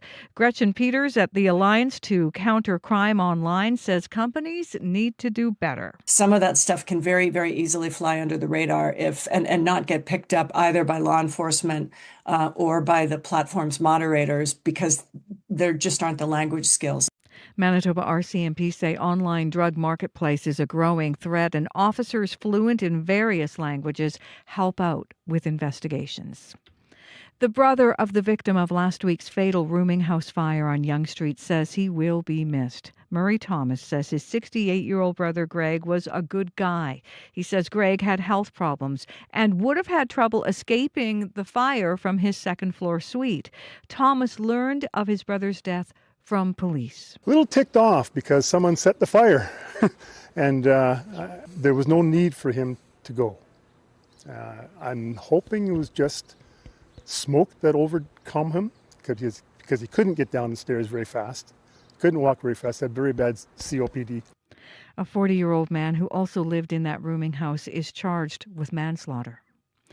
Manitoba's Adult Abuse Registry is supposed to protect the province's most vulnerable, but a former committee member says it's slow to register accused abusers. Jacob Hebert resigned in 2024. He says he knows of people who continued working with vulnerable people while the committee was investigating. The people involved in the process, the staff, the committee members, they're all dedicated individuals who are trying to do the right thing. It's the frustration, like I said, is with legislation. And until legislation changes, we will help alleged abusers dealing with vulnerable persons being abused. Hebert says he knows of people who were supposed to be added to the Adult Abuse Registry but weren't because they couldn't be located. In a statement, Families Minister Nahani Fontaine says the government is considering changing the process. You can hear more on this I-Team story coming up in this next half hour right here on Information Radio. American civil rights leader Jesse Jackson has died. I am somebody. I am somebody. Give yourself a big hand. Jesse Jackson making an appearance on Sesame Street. Jackson was a protege of Martin Luther King and was at the forefront of the civil rights movement for decades after King's assassination. He was a two-time presidential candidate and led a lifetime of crusades in the United States and abroad, advocating for the poor and underrepresented on issues from voting rights and education to health care. In 2017, he was diagnosed with Parkinson's disease, but continued to make public appearances in the years that followed. Jackson's family says he died this morning in Chicago. Jesse Jackson was 84 years old. You can hear more national and international news coming up on World Report at 8. Well, it is that time of year. The province says remote-controlled units and a trio of amphibexes are sliding out today. The annual ice cutting begins on the Red River to reduce chances of ice jams and flooding. Manitoba Infrastructure and Transportation says people should stay clear of the equipment and follow the warning signs. Officials say every year about 28 kilometers is cut along the Red from Netley Marsh to Selkirk. The work is to be finished by March 10th. And a Manitoba Lynx is home with a new diagnosis for better lifelong care. Lumi was orphaned and arrived at Wildlife Haven last year. Months later, the lynx developed seizures, and from there, Lumi underwent an MRI and neurology tests at the National Wildlife Centre in Ontario. Sherry Cox is that centre's director. Knowing that it isn't a brain tumor, it isn't a brain abscess. Those are all things that the neurology team and the MRI together, they're putting the whole picture with her clinical history. They can then say what they think is going on with her. Tests show Lumi was likely suffered trauma-induced epilepsy from a brain injury sustained when her eye was hurt when she was a kitten. She will be on medication for life and will eventually live at Assiniboine Park Zoo. You can find the latest news updated throughout the day at cbc.ca/Manitoba. All right, thanks, Heather. Thank you. Into our snowy forecast, Abby. Yes, Mercy, we're tracking that winter storm coming towards southern Manitoba as we speak, and it's going to be hitting the Brandon-Dauphin region before it gets to the Winnipeg end. We're talking about 15 to 25 centimeters of snow, though some areas might even get up to 30 centimeters around the Dauphin region before things will taper off on Thursday morning. But for down south, we're looking at blowing snow advisory for the Brandon region, and we're also tracking freezing rain towards the Killarney area. Icy surfaces will be noticed this afternoon. So during your commute home, if you are around Killarney, you will notice that along with the gusty east winds hitting 80 kilometers. So it's going to be pretty windy. Visibility might come to a near zero for folks in the Brandon area because we'll be getting blowing snow in that part of the region. But for Winnipeg right now, minus 14 at this time, heading for a high of 1. Heavy snow expected along with gusty winds arriving this evening. For the Brandon region, we're looking at minus 7 at this time. Snowfall and freezing rain also coming to your axis, and then up north we're seeing frigid conditions between minus 26 and minus 35 at this time around to Dooley Lake. But Winnipeg, we are clear outside. It's minus 14 and the storm is on its way. Yeah, so grab the parka again, get the shovels, the boots, all that jazz. Corey Funk, the commute today? Yes, so far it's actually been a very quiet commute. Haven't heard of any major issues out there, which I imagine fast forward 24 hours could be a very different story. But for now, if you do see something, though, you can give me a call on the CBC commuter line. That number, 204-788-3093. Quick question. What's the last thing you had repaired? Last thing I had repaired.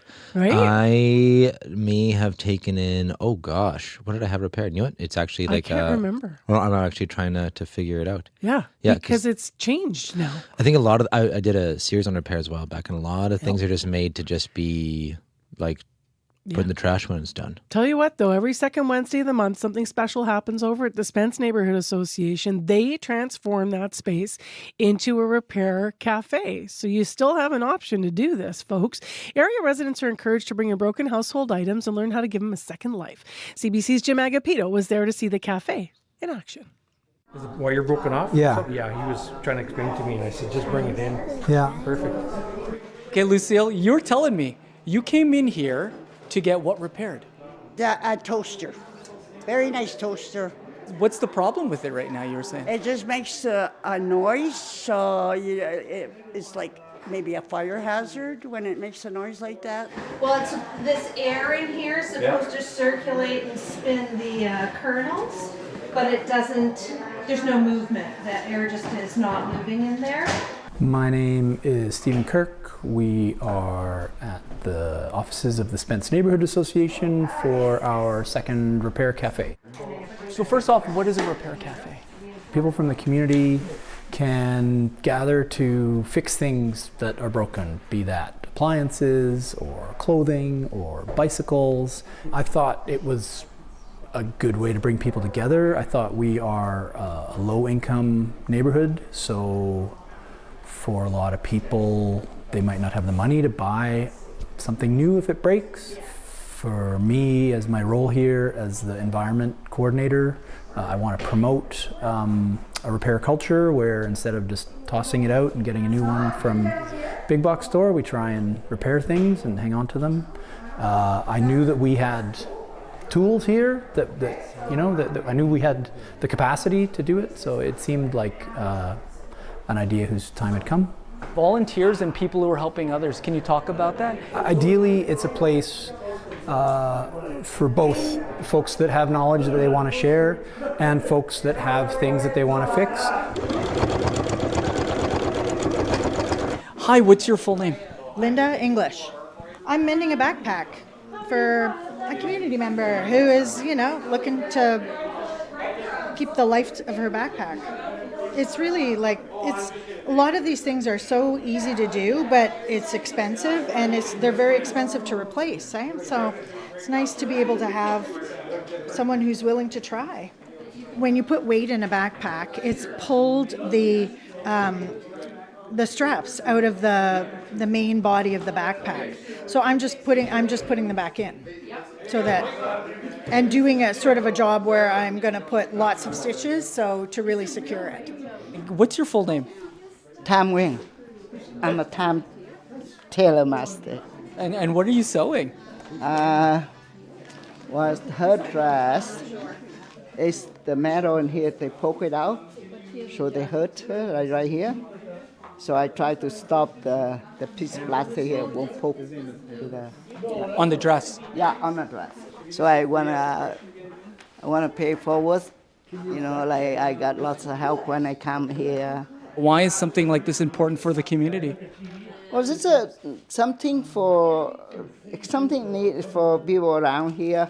I like to help, and they need it. They need help around this neighborhood.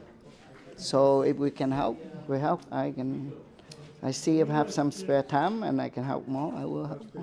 I think if folks are keen to sort of gain skills in repair and fixing stuff, I think that's great. That if we can help people feel more empowered, that's great. But on the other hand, if it's a matter of, well, I don't know how to do this, can you please help me fix this? That we're also willing to do that. What's your full name? Lucille Bertrand. The fact that they're hopefully going to fix it, how does that make you feel? Oh, it's going to be excellent. I can't have bagels. That's I like bagels, so.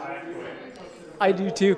Do you live in this area here, or do you live near here? I don't live too far away. I live along Wellington there, that way, so.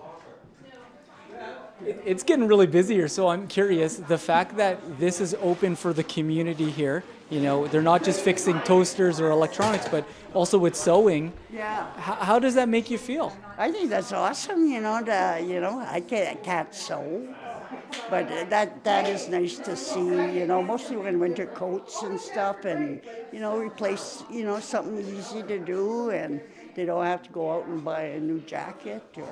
I do think that caring for the items that make up our lives, be it your clothes, be it the appliances you use, I think there is something to be gained for caring for them, and you fix them, and you're like, every time you look at that, you're like, oh, I fixed that thing, there's where I repaired it.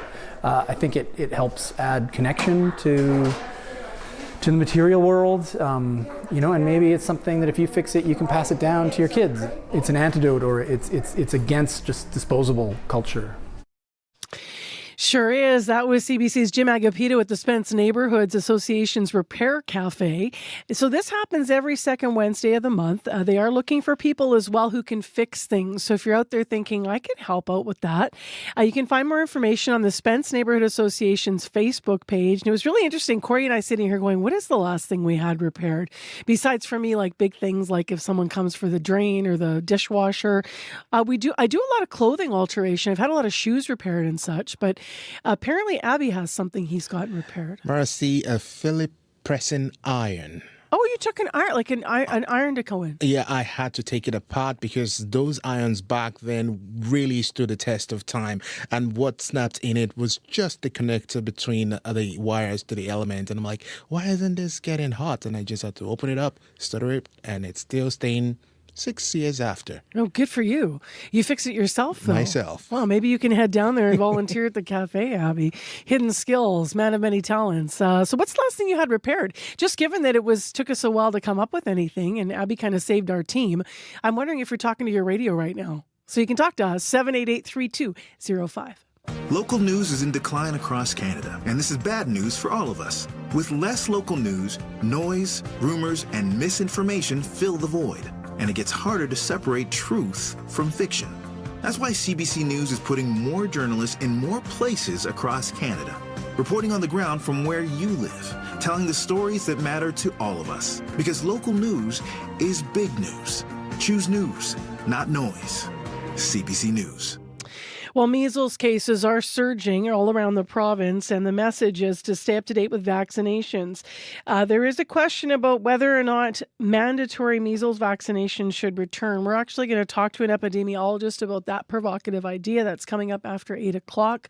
It's mainly clear in Winnipeg before the storm. And across southern Manitoba, we're expecting 15 to 25 centimeters of snow. So it is going to be the real stuff, and it's going to come in, and it's going to move from west to east swiftly. Starts in the west this afternoon, Winnipeg area tomorrow night, for example, and we're talking blowing snow, advisories everywhere, and freezing rain on the back end as well. So enjoy the calm today and just prepare for it if you have any travel plans for sure. Next on the show, let's build on a story you might have heard in the news today. Manitoba's Adult Abuse Registry was meant to protect the province's most vulnerable. Employers frequently check the list of accused abusers to ensure their potential employees aren't on it. But some are saying it's not working. A CBC investigation found that getting people added can take years, which means that accused abusers can continue to work with vulnerable people while they're under investigation. Joining us now with more on the story is CBC's Michelle Allen. She's an investigative reporter with CBC Manitoba's I-Team. Good morning. Good morning. So just we should step back for folks here and start with what exactly is the Adult Abuse Registry? Well, it's really similar to the Child Abuse Registry in that it's a list of people who have been found to abuse someone, except this time it's adults. Basically, the province's most vulnerable people. It includes adults with intellectual disabilities or those who are otherwise vulnerable. So that includes people who are living in geriatric day programs, personal care homes, mental health centers, that kind of thing. There's a government-appointed committee that decides if the person should be added to the Adult Abuse Registry after it's found they either neglected or abused a specific adult. And it gives employers in the industry a way to kind of screen potential employees.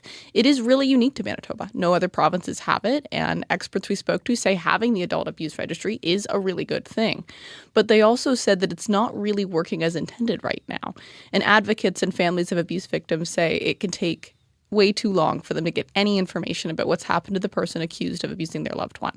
Our investigation found it can take upwards of 5 years to get someone placed on the registry.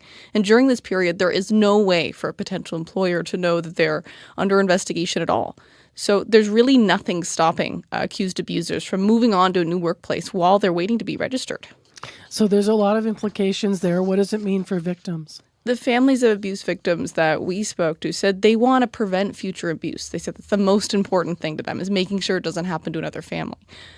We spoke with the family of David Middleton. He was one of the 15 people allegedly accused by 2 healthcare aides at Extendicare Oakview Place in Winnipeg. The abuse allegedly started in 2021, but his family wasn't notified until after Middleton died in 2022. His daughter, Nancy Trower, showed us a letter she received in September 2023 from the province's Protections for Persons in Care office. And it said an internal investigation found the incident did occur as reported, and that it was referring the findings to the Adult Abuse Registry Committee. But it's 2026 now, and the family doesn't know if either of the two women accused of abusing him are listed on the registry yet. Trower says that's too long for them to wait for accountability. Does my dad not have a voice because he's dead? Like, I have to be my dad's voice. What happened to him is terrible.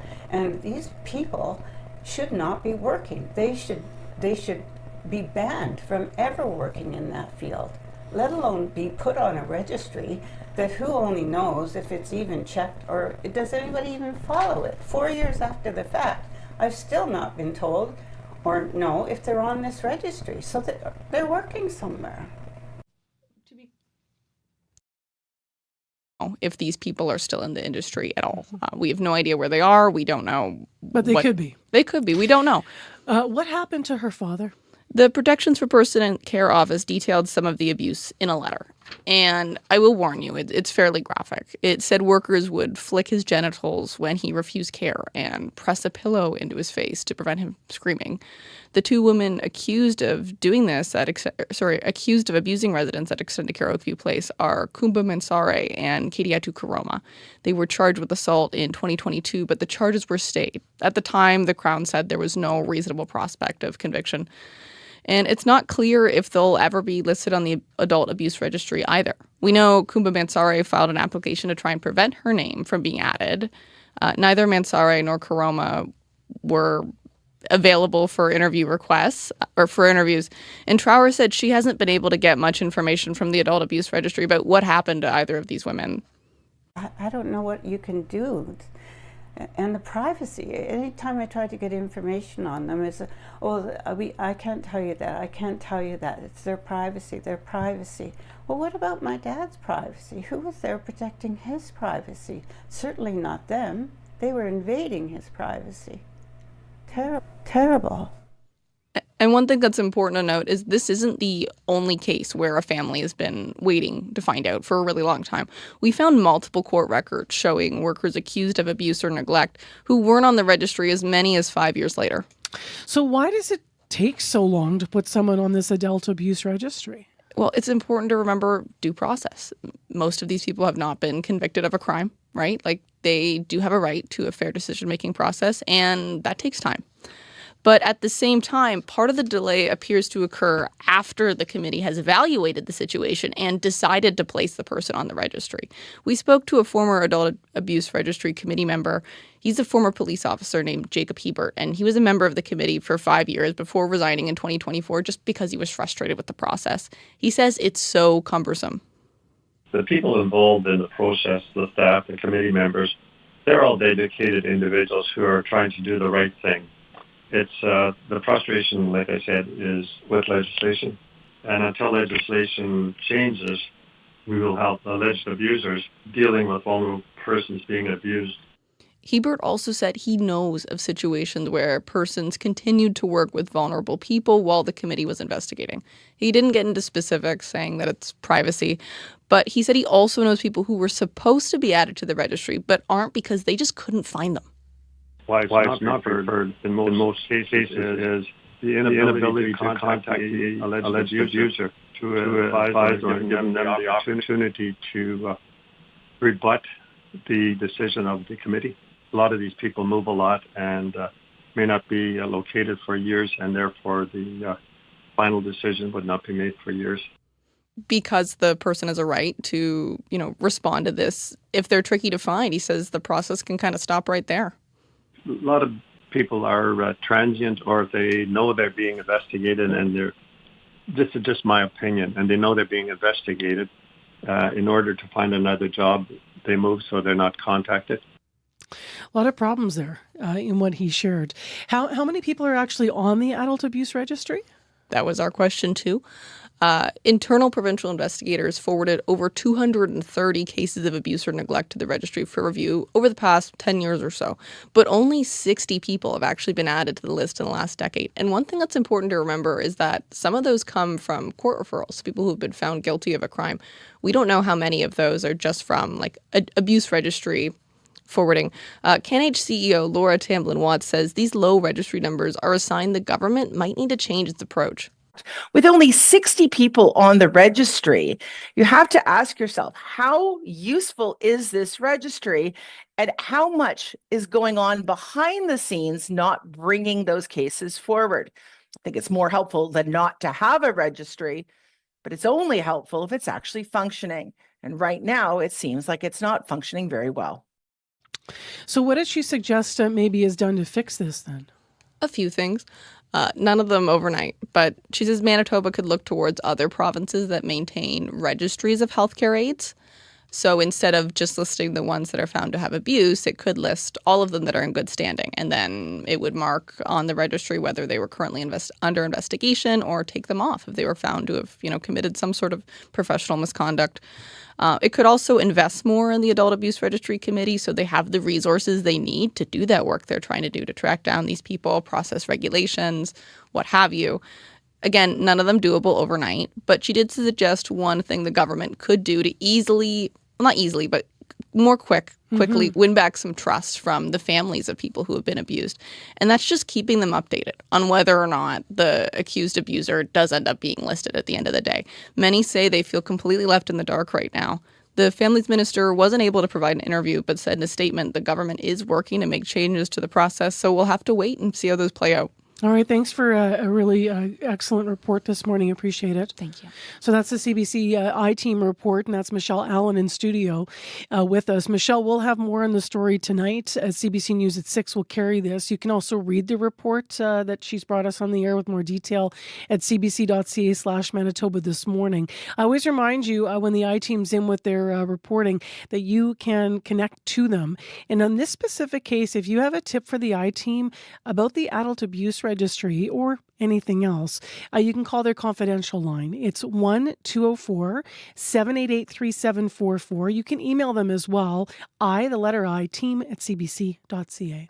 The fire hose of news from America can feel like a lot these days. If you're trying to figure out what to make of it all, we got you. I'm Katie Simpson. And I'm Paul Hunter. We're correspondents here in Washington, working just around the corner from where much of the action is taking place. 2 blocks from the White House. And that's the name of our new podcast. For top-notch analysis of U.S. politics from a Canadian perspective, find 2 blocks from the White House on CBC Listen and wherever you get your podcasts.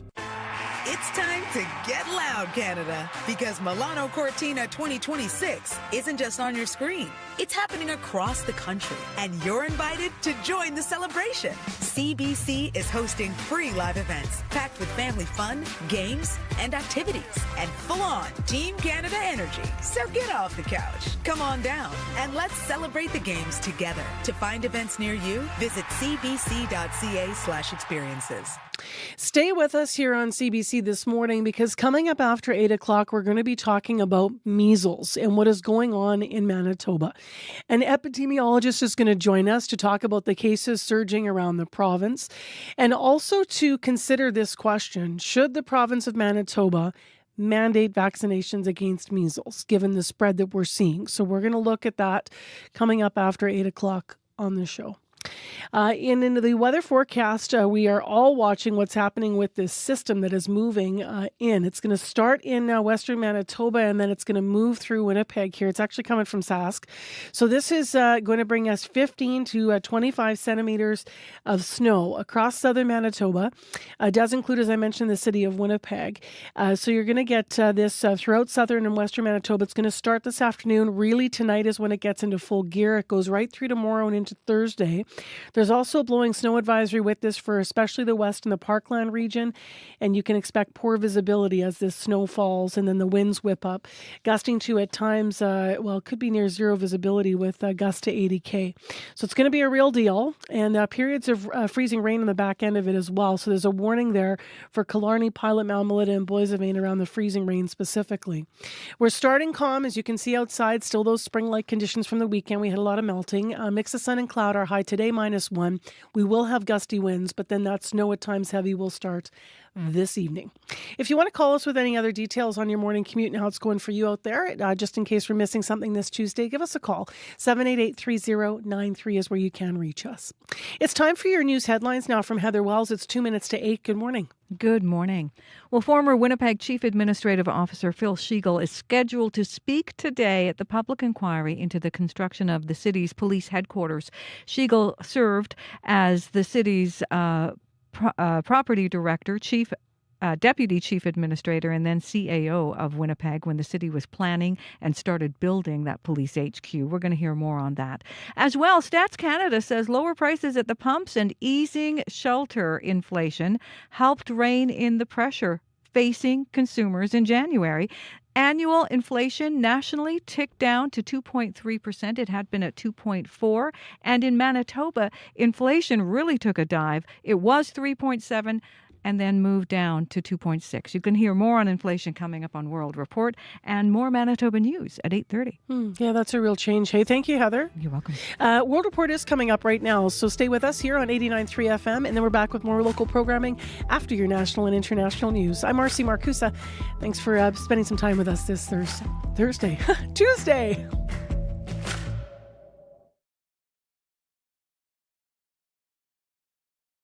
On cue. I'm Garvey Bailey, in for Tom Power. The flight is overbooked because we wanted to make more money. Laura Ramosa went viral for doing character impressions like German mom and Italian dad. But in her new comedy tour, she's letting fans see a different side of herself. She'll be here to talk about getting personal in her comedy and getting approval from comedy giants. Q, this morning at 10:30 in Newfoundland, and on CBC Listen, or wherever you get your podcasts. The CBC News is next. Coming up in half an hour, it's The Current with Matt Galloway. Mexico City is one of the world's great cities, and we're here to talk about Canada's ties with Mexico, trade, gentrification, and the World Cup. And we'll go on a food tour through the market that feeds this city of 22 million people. It's on The Current from Mexico City. This is World Report. Good morning. I'm Marcia Young. U.S. civil rights icon Jesse Jackson has died.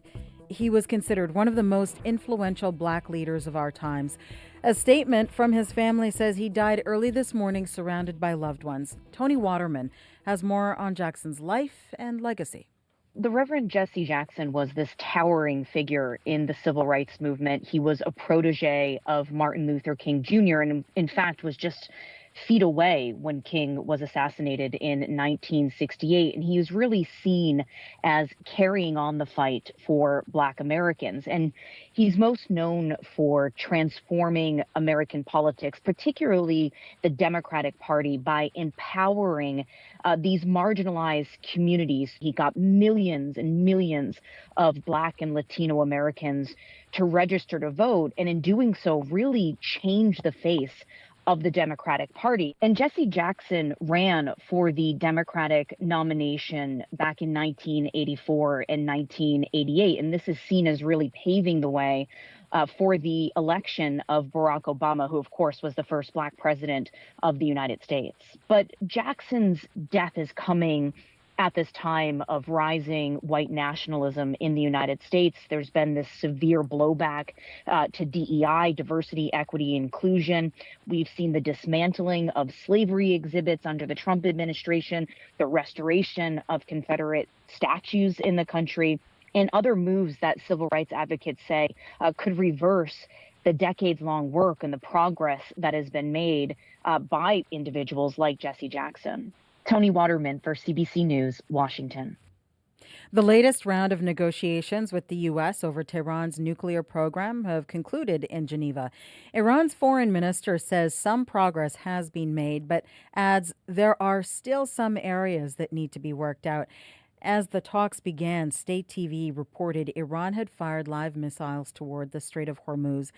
The critical oil shipping route was closed for several hours. Going into today's negotiations, Washington indicated it wanted to discuss Iran's missile stockpile, but Iran said it would only focus on its nuclear program and the potential lifting of U.S. economic sanctions.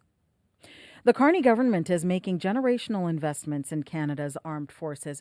Most of that money is being spent in the U.S., but Ottawa wants more of it to go to Canadian companies. Today, the federal government releases its new defense industrial strategy. CBC received an early copy of the plan. David Thurton has a closer look. The defense procurement still is quite close and relied to the U.S. Pascal Chivas-Bernard is the CEO of ARA Robotics, a drone supplier to the Canadian Armed Forces. He wants the military to rely more on domestic suppliers like him. If you want to create a strong and sovereign supply chain, you want to invest in it. And you want to maintain it through years, so buying Canadian. The new defense industrial strategy, expected to be released as early as today, sets out a number of ambitious targets. Among them, 70% of federal defense contracts will go to Canadian firms within a decade. Much of the current spending goes to America, as Prime Minister Mark Carney has already outlined. We're spending over 75 cents on every dollar of capital spend for defense goes to the United States. Right. That's not smart. The strategy envisions Canada's defense industry competing globally, boosting exports by 50% by 2035. Wendy Gilmore is a Canadian and a former Assistant Secretary General for Defense Investment at NATO. According to her, there's a limit to that ambition. There's nothing in this strategy that says that we're not going to continue to be a branch plant economy for military capabilities. The new plan hints at the domestic defense sector leading in distinct capabilities, like space and emerging tech, including quantum computing. David Thurton, CBC News, Ottawa. Hillary Clinton says she and former U.S. President Bill Clinton are being unfairly treated in relation to the Jeffrey Epstein files. Later this month, the former Secretary of State and her husband will testify before a House committee. It is investigating the federal government's handling of Epstein's crimes. In a BBC interview, Clinton says they are being manipulated for political purposes. I just want it to be fair. I want everybody treated the same way. That's not true for my husband and me, because other witnesses were asked to testify. They gave written statements under oath. We offered that. They want to pull us. Why do they want to pull us into this? To divert attention from President Trump. This is not complicated. Bill Clinton's name appears in the files. He says he knew Epstein as an acquaintance, but broke off contact with him 2 decades ago. Construction crews in Calgary are racing to replace a crumbling water main, and new data is revealing how the city's infrastructure got to this point. For decades, the city was budgeting millions of dollars each year for water infrastructure. But as Brendan Coulter reports, that money was not actually spent. Water gushes into the streets from a water main break in December, the second major rupture in the last 2 years. Data obtained by Calgary councillor Mike Jamieson and shared with the CBC shows the city consistently spent less on pipes and treatment plants than council approved in the budget. We have to spend the money that council approves, and we have to be diligent about that. Between 2003 and 2024, millions of dollars went unspent, as much as $325 million in a single year, more than half the capital budget for water. The city says that unspent funding carries over into future years, but for Jamieson, delaying needed investments is a major concern. If council gives you the money to spend, please, we really want you to spend it on that particular thing. University of Toronto researcher Maddie Semiatiki says this kind of underspending happens across Canada for all kinds of reasons. From legal disputes to supply chain disruptions to overly ambitious project plans. It's just like with your home. You know, you might have all these desires and goals that you have, and before you know it, you're just backed up and you still have the money in your bank account, and you still have the exact same problem with your home. Calgary city officials say since 2024, they've significantly improved those spending rates, and they're investing more than $1 billion into the water system this year as they race to get ahead of Calgary's deteriorating water infrastructure. Brendan Coulter, CBC News, Calgary. Officials in British Columbia say 14 single-wide trailers are arriving in Tumbler Ridge this week. They will be placed on the grounds of the local elementary school, and eventually they will serve as new secondary school classrooms so students do not have to return to the scene of last week's mass shooting. Parents in some provinces are paying out of pocket to protect their infants from RSV. Health Canada recommends all infants get immunized against the respiratory disease. As Henrika Wilhelm tells us, in Newfoundland and Labrador, the vaccine is not free for everyone. You want to do everything you can to protect your children. Michelle Pratt had done her research. The mother and St. John's-based dermatologist knew she wanted to get an antibody shot for her premature twin sons to protect them from RSV.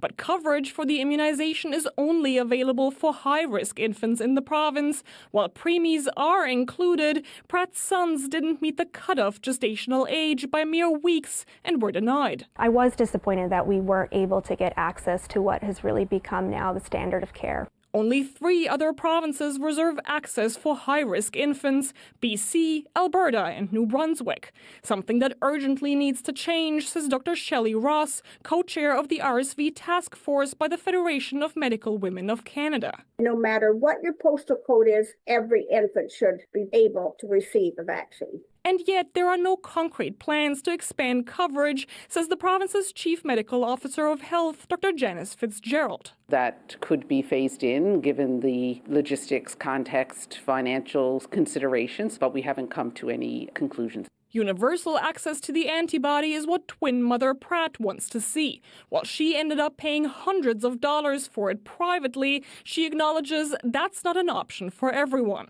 According to the Federation of Medical Women of Canada, it can cost more than a whopping $900. Henrika Wilhelm, CBC News, St. John's. People around the world are marking the Lunar New Year with prayers, fireworks, and concerts. China ushered in the new year of the horse with its annual televised spring gala. It featured a dance inspired by ancient Silk Road murals. In Hong Kong, people lined up outside temples at midnight to light incense and make wishes. In Taiwan, worshippers heard a temple bell ring 108 times and left flower offerings. And in Malaysia and Singapore, food is a big part of the celebration. Yusheng, or prosperity toss salad, is made with raw fish. The tradition goes it can only be eaten after everyone has tossed it with their chopsticks. That's World Report. I'm Marcia Young.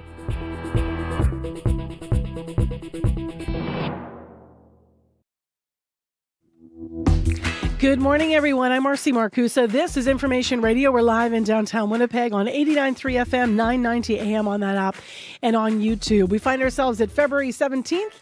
Thanks for being here.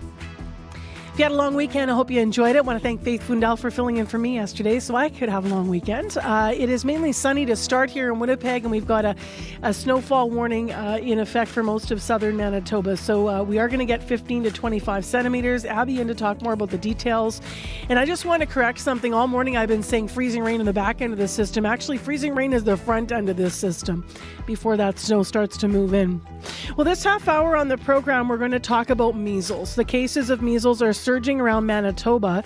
The message is to stay up to date with vaccinations, but there's a question about bringing back mandatory measles vaccinations as we used to have here in this province. We're going to talk to an epidemiologist about how realistic that might be and how you judge whether or not you're going to make a serious decision like that. So stay tuned. That's coming up here.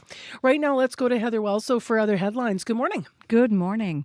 Well, an advocate is renewing calls for social media companies to crack down on illegal content in foreign languages. TikTok recently shut down 2 accounts in Punjabi. Those accounts had been promoting the availability of what appeared to be opium within Winnipeg. They were only taken down after CBC News asked about them. We'll hear more on that story. And Manitoba's Adult Abuse Registry is backlogged.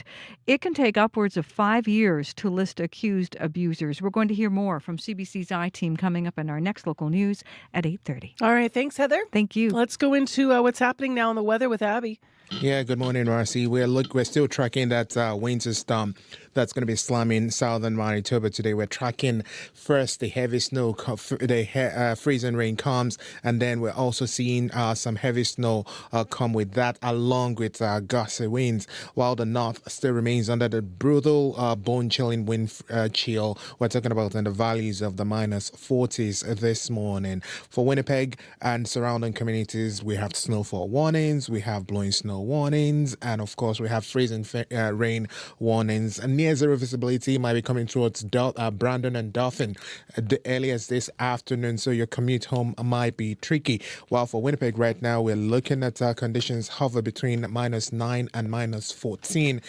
Sunny outside. We're aiming for a high close to -1. All right. Thanks, Abby. Thank you. Yeah, get everything done today so you can make way to shovel.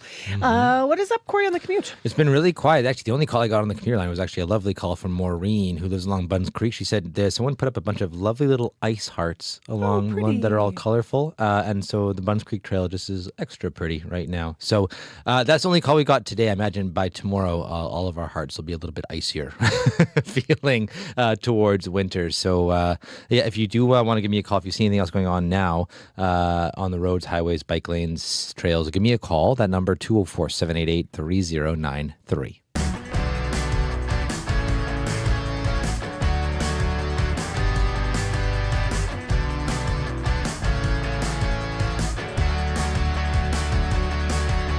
And our buns will be a lot icier too. I couldn't resist. It is 8:13 a.m. on 89.3 FM, 9:90 a.m. on the app and on YouTube. Let's turn to serious matters here. Let's talk about measles.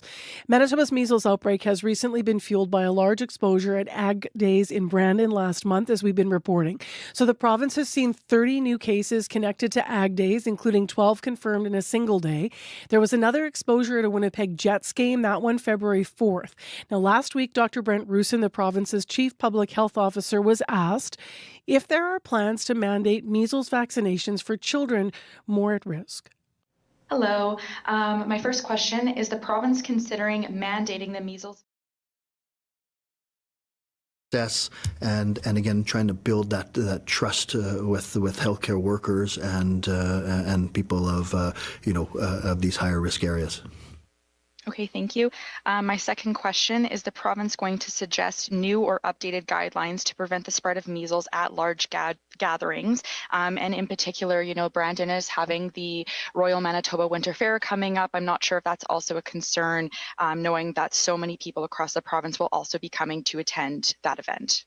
Yeah, and so not much as far as guidelines, I would say, but the messaging, right? You can see with Ag Days is a great example. If you bring a lot of people together in that same room over days, and you have people who are still susceptible, those people who are unvaccinated, something like measles is going to spread to a high number of people, right? Just sharing the same airspace as somebody who has measles is a risk of transmission. So our messaging is if you're not vaccinated, especially if you're high risk or around people who are high risk, you really need to consider the risks involved with attending very large gatherings. Dr. Brent Roussin taking questions. There we heard Brandon Sun reporter Tessa Adamski. Now, today we're asking the question, what if the province brought back a mandate for measles vaccines? So you might recall some of the history here. There was a mandate in 1985 under the Public Schools Act. In 1999, though, the requirement was repealed. That leaves Ontario and New Brunswick as the only provinces to require proof of vaccination for children to attend school. So this does still exist in our country. Cynthia Carr is with us, an epidemiologist and principal consultant at EPI Research Inc., and she's here live via Zoom. Good morning. Good morning, Marcy. So when we're hearing about a big exposure at the Winnipeg Jets game February 4th, how dangerous are public events when it comes to potential spread of measles? Well, there's a quote that I heard recently that I think sums it up by a very famous physician out of the United States. And what he said is that the measles rates are really the canary in the coal mine. And what he meant by that is measles is the most highly infectious disease of all vaccine preventable illnesses. And so when we see these surges of cases with measles, it's probably indicative of an under vaccinated population and high risk. And it won't just be the measles that we will be seeing increases in the future. And again, as Dr. Rusin already said, this is highly infectious. The reason for that is the droplets that create the transmission are very, very aerosolized. They're tiny, so they can float far and they can stay in the air a long time. The rule of thumb is at least 2 hours. So you can imagine how when you have large groups of people together that aren't vaccinated, that those aerosolized droplets will spread and target anybody that's vulnerable. Dr. Rusin obviously weighing in already on the idea of mandatory vaccination or the wider threat, responding to questions there. What is weighed when you even consider something like mandatory vaccination against someone's individual, freedom or right to make that decision for themselves, especially in how you've described measles? Really good questions, and it's complex because, of course, you have human rights, civil liberties. You need to learn from, recent examples. For example, with COVID, where were the challenges? And when we look at survey data, the primary reason still, most frequently, that people are opposed to vaccination is, I don't want to be told what to do.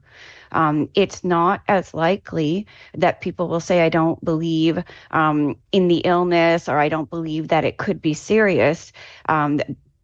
The most common is, don't tell me what to do. So how do we look at mandates versus, again, that the voluntary vaccination, and how would we set the stage properly so that we don't make mistakes?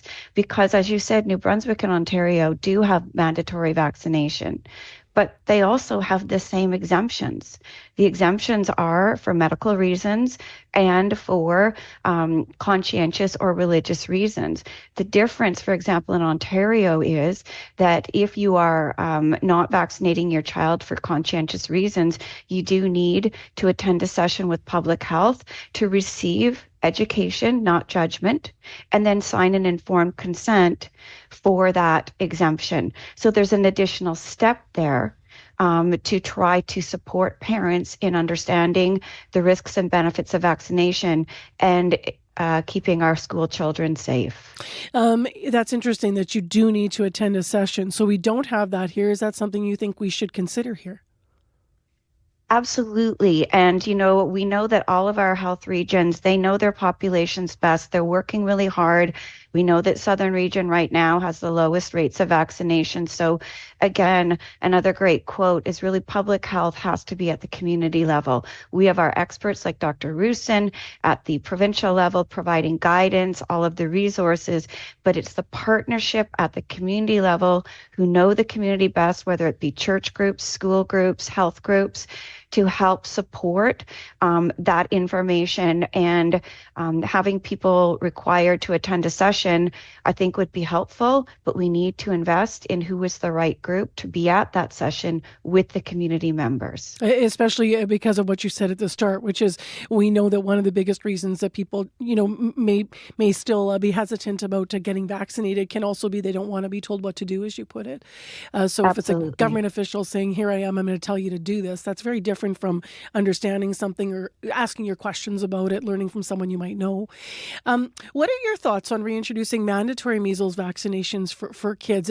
If we were to go in that direction as well, I know I have two questions here, but how might they go about that as well? Well, again, if we look at the other places in Canada, we look at Germany, we look at France, the key connection, of course, is the school system and childcare system. So those are the two that, again, for targeted mandates, those are the target groups, right? Children. So where do children go? Childcare and schools. So it has to be alignment in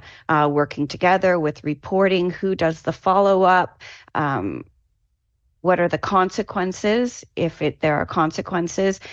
For example, in Germany, you have to have alignment of laws. So although vaccine for measles is required, German law also prevents preclusion of education, i.e. you have to provide access to school. So how do those two work together? In Germany, the solution is it's a fine. Is that something that we want to do? Probably not, because we don't want to impact most vulnerable. And is a fine really helping people feel empowered with education, feel that their questions have been answered and respected? So again, we have to create that foundation. We have to look at data from around the world about what is working, what isn't working, because preventing kids from attending school is not ideal, but it also may be other groups that are more likely to participate in alternate types of education, whether it be homeschooling. They might be the same group that's less likely to vaccinate. So what is the actual material impact of doing that?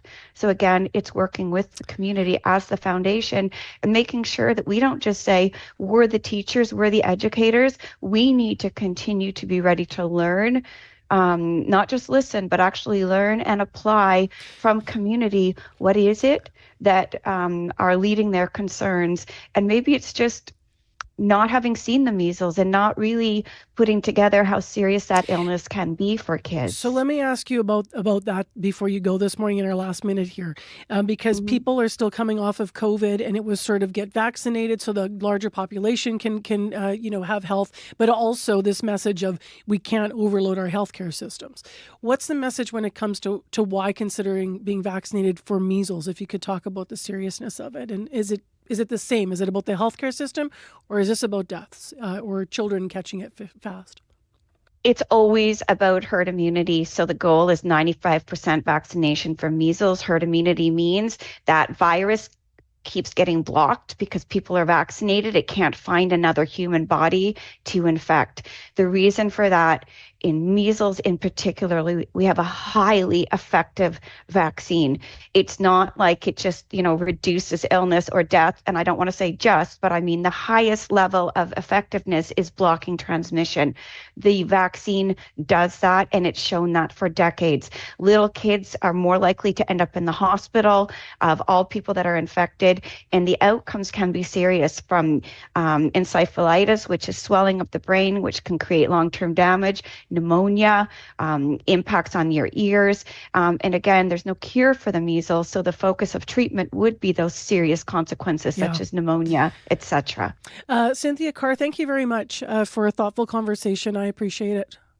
You're very welcome. That's Cynthia Carr, an epidemiologist and principal consultant at EPI Research. For the most recent measles exposure sites, if you want to read more about Manitoba, you can go to gov.mb.ca. for that data. I'm Marcy Marcus. If you're a regular listener to Information Radio in the Morning Show, then you know we have local news coming up at 8:30 with Heather Wells, so stay tuned for that. Between now and then, we are going to take you to Milano Cortina and find out about Team Canada and how they're doing out there. Just one last quick reminder here as we go off to the Olympic report that it's -13 and sunny and nice now, but be wary that snow is coming later across southern Manitoba. Right now, it is time for your Olympic Games update.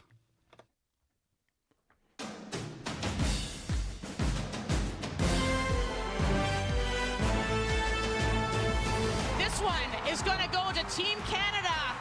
Check the box. The big three is moving on for the big prize.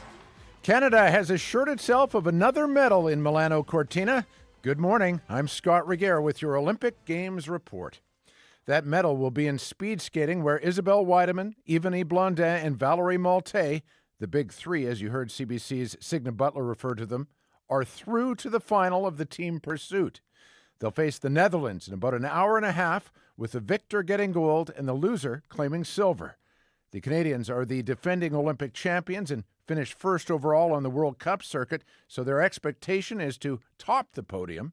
But a lot can happen in this event, where opposing teams start simultaneously on different sides of the oval and do a total of 6 laps. That final will go at 7:47 Pacific time. Meanwhile, Canada also has medal hopes today in snowboarding. I know Lori would maybe like to tee that up a little bit, but keeps it to the front 7. Smart snowboarding from Lori Bluen. That's Stoneham, Quebec's Laurie Blouin qualifying for today's slopestyle final. It's a discipline where boarders make their way down a course tricked out with a variety of obstacles, including rails and different kinds of jumps. Blouin won silver in slopestyle at the Pyeongchang Games, and while she's in the twilight of her career now, she just might surprise in this event. After all, last month in Aspen, Colorado, she managed her first slopestyle gold medal on the World Cup Tour in 4 years. There are flurries, though, at the Lavigno Snow Park, meaning things have been postponed, quite possibly until tomorrow. We're still waiting for word. Now to curling. So 2 yellow. Big matchup here. Early damage done by Team Homan. Canada in action right now against Sweden. After a nervy couple of days, Rachel Homan is back in the win column. She notched victories against China and Japan to even her record at 3-3, so she's right back in the mix for a playoff spot. Coach Renee Sonnenberg credits one thing for the team's turnaround. Fearlessness, for sure. They throw with conviction and they call hard shots. Sometimes I'm just shaking my head like, oh man, this is a hard shot. But they're capable of making it. And just how they really debrief shots at the end. If it doesn't work out perfect, what do we need to do better next time? And if it does work out perfect, what did we do great? Fearlessness will have to be a factor again today against the Swedes. Anna Hasselberg has yet to lose a game so far and is currently leading 4-3 over Canada in the sixth end. A loss would all but eliminate Rachel Homan's rink. The country's men, meanwhile, also have a tough matchup today. They face Bruce Mowat and the top team in the world at the moment in Great Britain. CBC Olympics curling commentator Bruce Rainey joins me now. Bruce, this will be a very difficult game for Canada. Yes, however, the best skip on the planet is at 4-3, which is a major surprise. Great Britain all of a sudden has to really win out here to guarantee a playoff spot. So you have Canada in great shape at 5-1, playing a team that needs a win. This will be a superb matchup. Do you feel momentum building for Brad Jacobs right now in his rink? They look really good. They look they play their best when they have a little bit of a swagger, okay? And they're making what they call, which is a dangerous thing for the other team. When your opponent is putting down a broom and throwing to the broom and making that shot over and over and over, that wears on you. And Jacobs is doing that right now. Thanks so much, Bruce. Pleasure. Thank you. CBC Olympic curling commentator Bruce Rainey. That matchup gets underway at 10:05 Pacific time. What a chance, and they score! David Pastrnak, short side, equalizer. That's NHL star David Pastrnak scoring his lone goal of the Olympics so far against France. Pasternak's Czech team faces Denmark this morning for a spot in the quarterfinals. The Czechs have struggled so far at these games, losing to Canada, Switzerland, and even trailing for a while against the lowly French team. So could the Danes with NHLers Nick Ehlers, Lars Eller, and goalie Frederik Andersen be poised for an upset today? Would it even be an upset? We shall see. Many Canadians will be watching because whoever wins will face Sidney Crosby and company in the quarterfinals. The Czechia-Denmark game goes at 7:40 this morning Pacific time. And that is your Olympic Winter Games report this hour. I'm Scott Regier.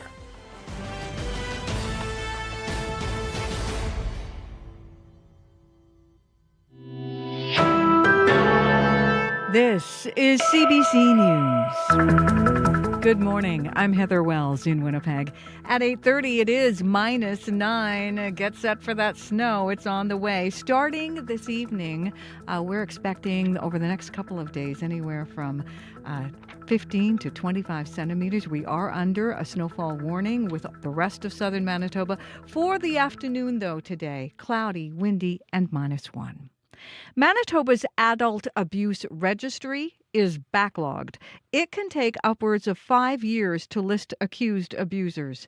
Michelle Allen reports. Have they continued to work in this field? Have they continued to abuse other people? Whistleblowers accused 2 aides of abusing 15 residents at Oakview Place in 2022. Nancy Trower's late father is one of them. A letter from the province's Protection for Persons in Care office lists the allegations. Flicking David Middleton's genitals when he refused care, pressing a pillow on the 92-year-old's face to stop him from screaming.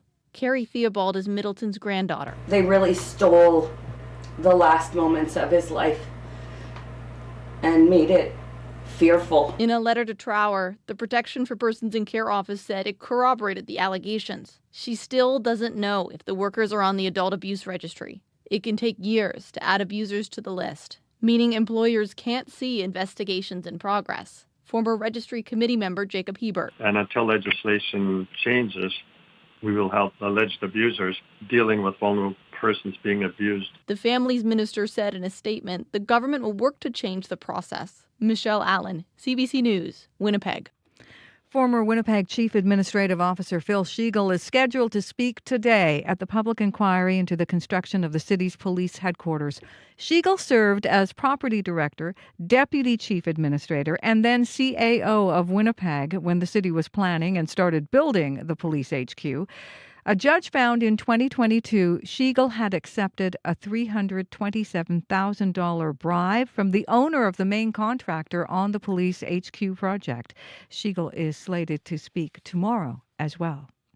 An advocate is renewing calls for social media companies to crack down on illegal content in foreign languages. TikTok recently shut down 2 accounts in Punjabi. They were promoting the availability of what appeared to be opium in Winnipeg. But they were only taken down after CBC News asked about them. TikTok says it moderates in more than 70 languages. Gretchen Peters at the Alliance to Counter Crime Online says companies need to do better. Some of that stuff can very, very easily fly under the radar and not get picked up either by law enforcement or by the platform's moderators because there just aren't the language skills. And Manitoba RCMP say the online drug marketplace is a growing threat, and officers fluent in various languages help out with investigations. The brother of the victim of last week's fatal rooming house fire on Yonge Street says he will be missed.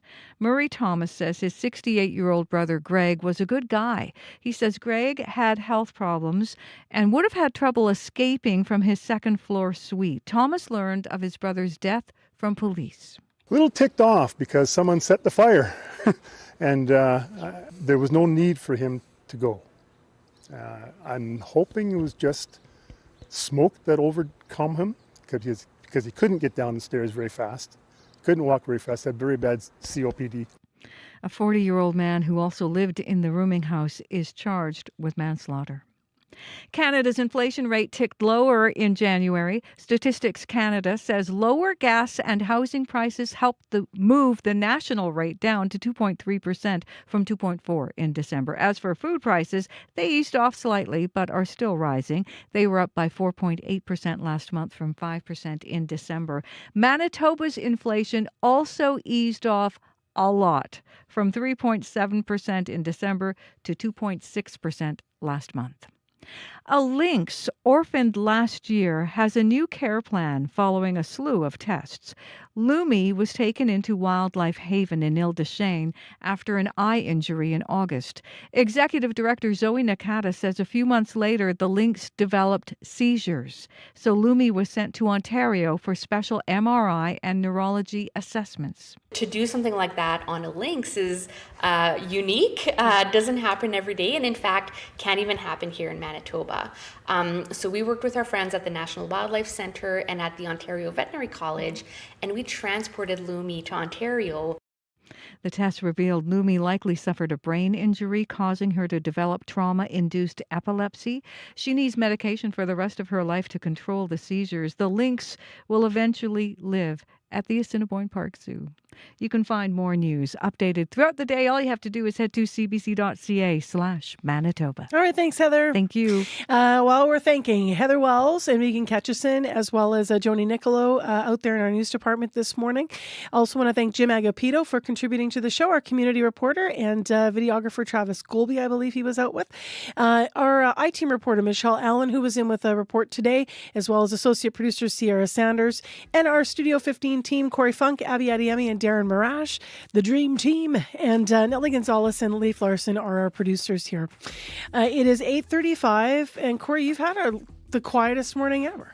Before probably one of the busiest mornings Tomorrow's ever gonna be tomorrow. nuts. Yes. Yeah. So write this number down if you plan to hit the road tomorrow. You want to give me some updates. 204-788-3093. And that is because of what Abby's going to leave us with. Yeah, the calm before the storm, Marcy. We're tracking heavy snow, freezing rain, and gusts of wind. Zero visibility expected for the Brandon region today. So if you're heading home, heading this way, or heading that way, you will definitely notice the whiteout on the highway. We're looking at bone-chilling -40s up north already. All right. Thanks, Abby. Thank you. So take care, Manitoba. Enjoy this morning. Enjoy today. And yeah, enjoy the snow as well. Just stay safe out there and check if you have travel plans, of course, depending on where you're headed in southern Manitoba.